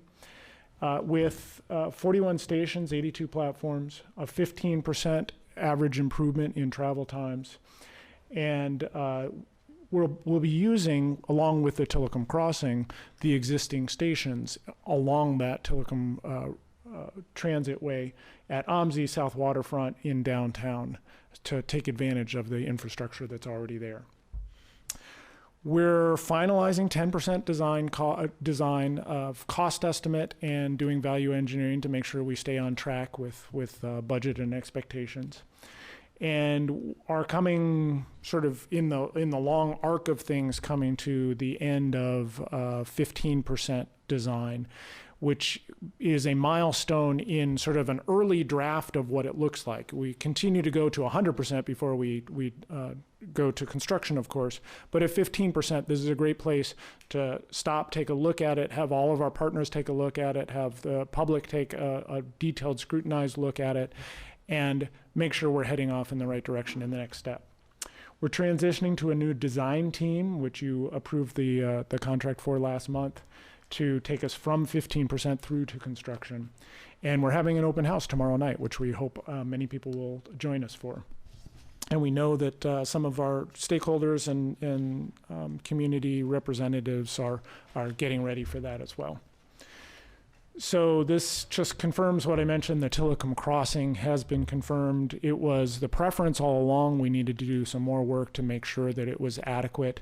It provides new access. It also means that we have to cross that freight rail. We've done a lot of analysis on that. Both the improvements that we're making and the basic data shows that there will be very minimal impacts from that. And then in the long run, the impacts from being on the congested Hawthorne Bridge are worse than taking the Tillicum Crossing. So we get both the added access and the long-term reliability of the service. So you're going to run buses as well as light rail and pedestrians on Tillicum? Yes, we already have 2 bus lines that cross the Tillicum Crossing, so this adds a third. Okay. And part of what we're doing is downtown. The south end of downtown is very constrained between PSU and the super blocks there, and so we are paying attention not only to our project but to the future Southwest Corridor project and the city's multimodal project to make sure that we can fit all of these very necessary operations and modes into one place. Yes. Just give you a heads up. I went to a presentation by PGE. They got the new substation going on down over there, 5 and 205. Are you familiar with that? Not fully, but other staff on the project are. Good, and then they're going to be going down first in NATO. Okay. So just FYI. Great. Rather extensive, dig. So. Thanks. Yep. We are, as we move forward with the design effort, we're of course working collaboratively with our regional partners to design and deliver this project,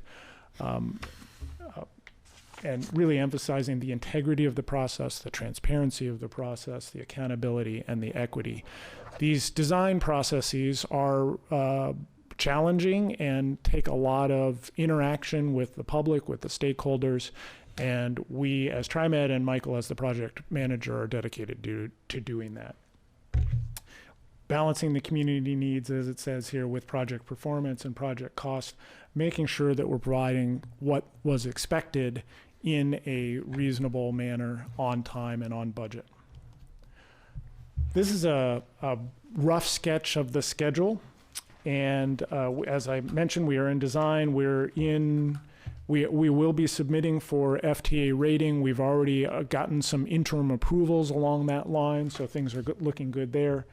We've been working with partners and are almost to 100% of the local funding committed, and we'll be doing the NEPA, the National Environmental Policy Act work in the second half of this year as the design has finalized. Going forward, buses take a while to procure. Construction, of course, takes time to do it right.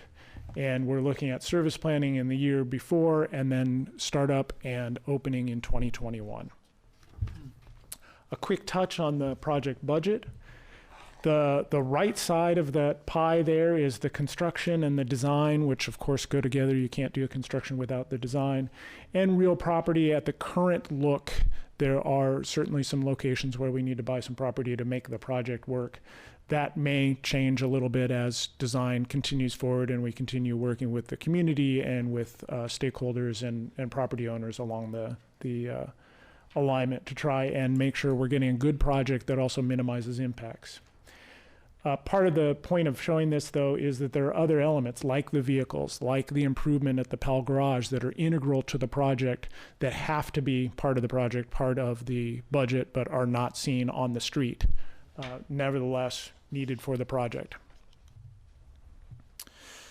We adopted the LPA a while back, and since then, we've gotten to this 10% milestone, moving towards the 15% milestone, and a few things have changed just a little bit. The LPA was our best work at it with conceptual design.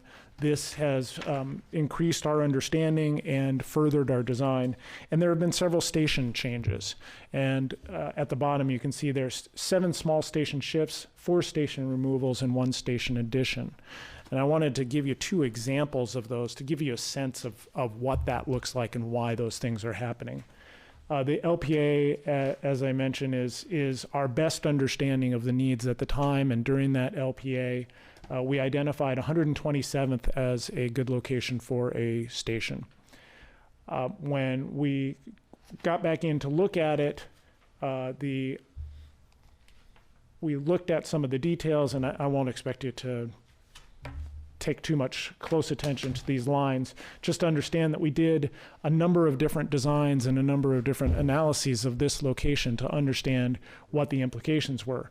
There were impacts on local businesses with the proposed location. There was a lot of out-of-direction travel for a large multifamily development there, and we started looking at options. We looked at sliding the stations opposite directions, moving just a little bit towards 125th. That still left some of the impacts and started moving it closer towards the next station. We looked at another set of options to be able to try and minimize those impacts, and still ended up with situations where we were impacting access to current businesses on the street. We were not providing places that looked like they were inviting and comfortable for pedestrians to get to, and starting to get closer and closer to the next station, to the point where they were almost, not quite overlapping, but very much just about as close as the current stops are. And what we ended up doing, what we ended up doing was identifying that it really made sense for this station to shift just a couple of blocks over to be able to move to 130th, which is an existing pedestrian crossing. There's a signalized intersection there. It's a good street to get access to and from. At the conceptual level, it wasn't quite the right spacing, but when we actually look in detail about how people get to and from stations, 130th is going to work a lot better, and it's going to minimize the impact to the existing businesses and residences along the street. So that's yes. I'm just a little bit confused. I've been trying to follow along on our paper copy. Yeah, but and this has a different station This presentation has a different, I was doing the same thing. You saw me switching back and forth. Yeah. The really important sort of takeaway slide is on your paper copy, but for some reason not on this electronic copy. Oh. So I apologize, but that move to 130th is the thing that really ended up coming out of, at a conceptual level, it made sense to be at 127th. When we looked at details in terms of access, in terms of impacts, 130th made a lot more sense. Just another example, 119th was originally a station identified that's obviously very close to 122nd. One of the things that led us there was a number of offs and and again, the slide on here doesn't quite match the slide on your paper, so I'd invite you to look at the paper in front of you. There's a number circled that shows the number of offs that show up. We actually went out in the field and watched what people were doing, and most of those folks are going to the store at 122nd or actually getting off to transfer to the 122nd service. So they're really looking for the 122nd service, but the bus gets stuck in traffic and they get off and walk. So having this stop so close to 122nd was a problem with potential impacts, a problem with access, a problem actually getting in a way of the transit priority treatment that we need to do to get the buses through at 122nd. So that's one of the stations that is no longer being proposed. Those are just two examples of the 7 changes, the 4 removals and the 1 addition, to go from what made sense conceptually and now what makes sense in working with the community, working with detailed engineering. And with that, that concludes my update on the project, and of course we'll be back in future meetings to keep you updated. So, since we have you here, how are things going along the Southwest Corridor project? Things are going well. I don't want to get into too much detail because frankly, I am not as deeply involved with it right now, given this and everything else that's going on. I get asked a lot. That's kind of my area, and I'll tell them things are moving. Right. No pun intended. Right. Design proceeds. Things are looking positive in terms of opportunities. It's, as you know, it's a challenging geography, and so it takes a lot of time to work through all the details. Okay, thank you. I want to ask you a question about those freight trains in Southeast. Since I live in that area, I see that a lot. Right. The trains just sitting there. How have you worked that out? Well, a couple of things. One is we looked at the data in terms of the actual time of impact and when that impact is likely to occur. And yeah, it's kind of spread all over the day, and we really think about it being like that. But when you look at it, the likelihood of actually impacting an individual bus is relatively low. We are also working actually at the tail end of the Orange Line project as a safety project to try and make some improvements to what's going on with the signaling and switching there that might help both the division project and the generalized closing of those intersections, especially up at 8th where we need to use it for the division project to cross. I see. Okay. Director Stovall? Very good. Alan, thanks for the report. You mentioned early on in the project scope slide that 14 miles of enhanced service was long for a project like this. What's a typical distance? A lot of the services that we see across the country are 6 to 10 miles. They really do average right around 8. This makes sense for our region because it is a single bus line and in many ways a coherent corridor from one end to the other. It just kind of points out that it's a challenge compared to some other projects around the country. So then what types of challenges does that entail for the project? One is cost, obviously. The longer it is, the more buses you need, the more stations you need, all of that. And the other is just it's a long and varied corridor with lots of different stakeholders along the way. And that's part of why we have dedicated staff to get to know everybody along that alignment. And how is that going? I think it's going very well. I happen to know that one of our staff doing that is meeting with a stakeholder in Mid-Division East Portland this morning. So we're keeping constant contact. Excellent. And how about the city of Gresham? Are things going well there? Yes. I know some people out there, so ever need me to, I know somebody that lives there. Absolutely. We can help out. Thank you. Ellen, are all these dots stops? Yes. There's stations. How long will it take to get from one point to the end point? It depends on the time of day, so I can't tell you a time off the top of my head. It's 15% faster or better than the current service. So everybody along the alignment will see an improvement and see more improvement the longer their trip is. Okay. Dr. Prosser, do you have a question? Yeah, I'm curious, as you're having to work these out, and particularly as you've indicated, we're removing some of the stations that were originally conceived of for the project. How are you working with the stakeholders on those, and what's been their reaction? Varied. Obviously there's concern with access to stations anywhere along the alignment. What happens is we end up working through kind of detail by detail, because at the conceptual level, the LPA made sense. Yeah. When we actually get into the details, that's what it takes. That's why we have to have these constant meetings with folks to help them understand what it is we're dealing with. The people who are closest to those station moves that we're able to work with really understand it. The activists who are looking out for the needs of the entire community still need to make sure that they're comfortable with those changes, and we're in the middle of that conversation. So there's still kind of the yeah. no conclusion yet in terms of Right. community reaction. Certainly still concern from the broad spectrum of, are we providing enough access? I think support from the local, oh yeah, okay, I understand why you made this change. Yeah. Okay. So I have a question, or maybe just throwing out a concern. I keep seeing the letters from neighborhoods and others about making sure we purchase electric vehicles for this project. I'm kind of worried about the technology being there. Do you have any comments on that, either of you, in terms of how that's going, or what the expectations versus the reality is? So I agree. We are getting a number of comments from neighborhoods, and frankly, it would be a really desirable thing, I think, in this very heavily congested corridor to have electric technology. So I think we're well disposed to consider it.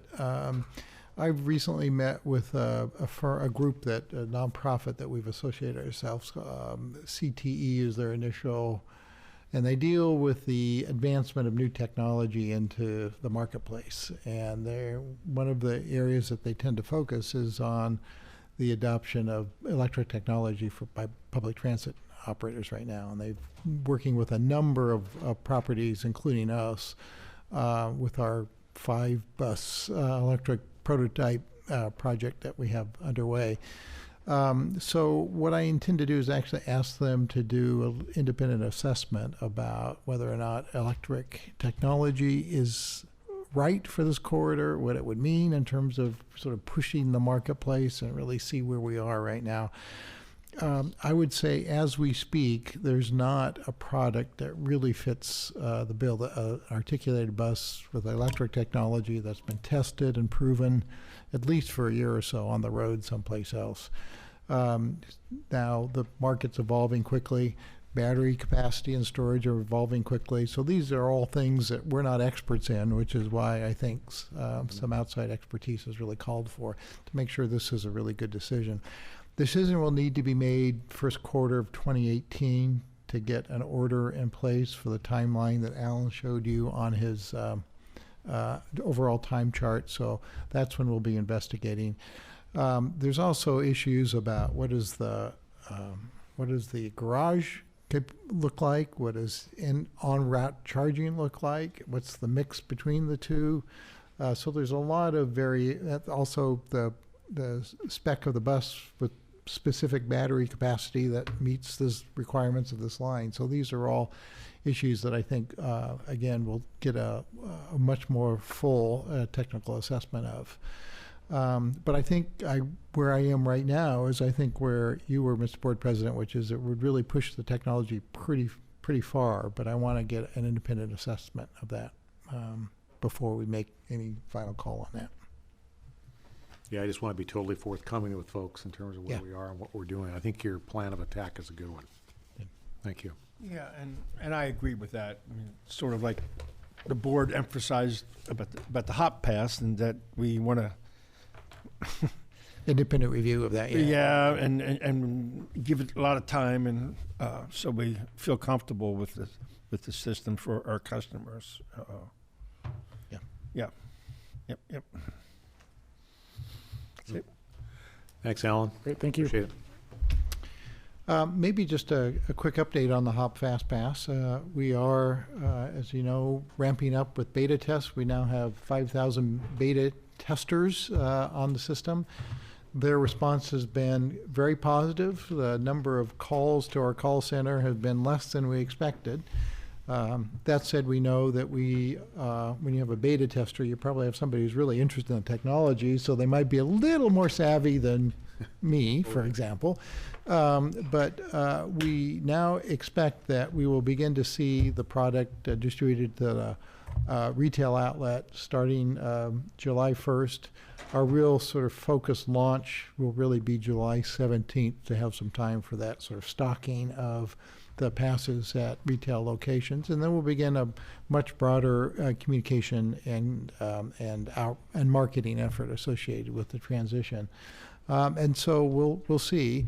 Our goal again is by next March we'll have over 500 retail locations in place, and we'll be ramping up to that over between now and September. We'll get most of the way there, and then there's a final sort of push to get into some particular stores and some particular electronic systems that will require us to wait till March on those. But so far so good. So again, that's a very big initiative on our part. We know that this is a long haul proposition, so this is just the beginning. We want to be off to a smart start. I might just note on another matter, your next July meeting will be at the Beaverton building right at the Beaverton Central stop, not Beaverton Transit Center, Beaverton Central stop. And again, they've hosted us before. We'll start with a reception at the outset of the meeting or before the meeting. And then so certain committee members can join you there, and then we'll have our regular business meeting and then a finance and audit following that. I'd also note that as we look through the year, we will be back here at the Portland building for August and September and October.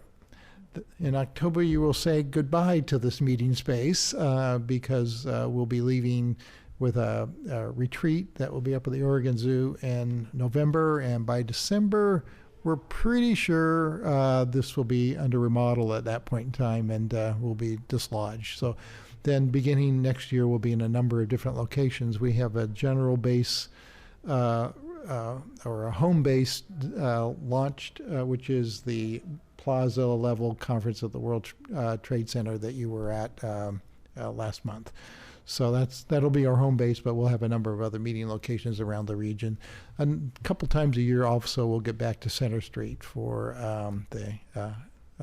where the training rooms are.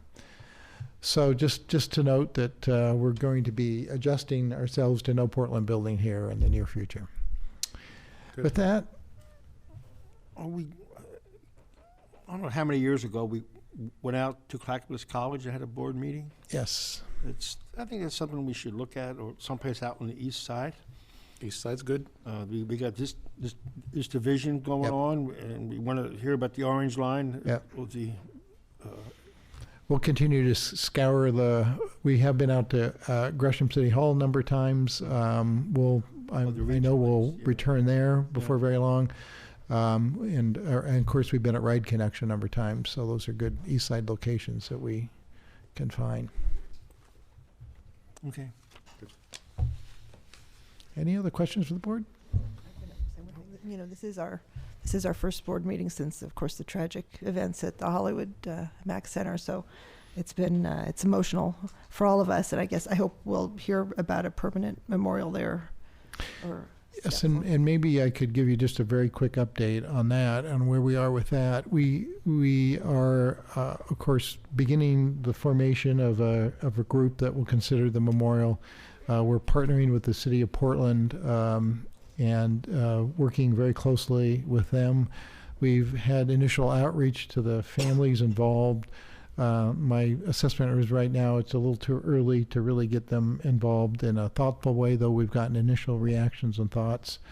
So what we will be doing is really following what's become our more traditional public art program, but with a different twist, of course, where we have stakeholders, community members, people who are quite expert in thinking about the visual arts and memorials, as well as the families and other interests, represented, including the Muslim community. So those we're attempting a very inclusive process, and Michelle Traver from our staff is really leading that process right now, and we'll expect to sort of advance that over the next couple of months. A good memorial will take some time. I think we all want it to be good. We want it to be meaningful and thoughtful, and to a large extent reflect the sentiments that are there at that impromptu memorial that's grown up around the Hollywood Transit Center. And so we'll keep you posted on that. But again, I think some good formative work has been underway, and we'll see more concrete steps, not necessarily concrete, but concrete steps toward the memorial in the next couple of months. Good. Anything else? Thank you, Mr. General Manager. Appreciate it. And Thank you. Thanks again to the staff. Thank you all. For being well prepared. Yep.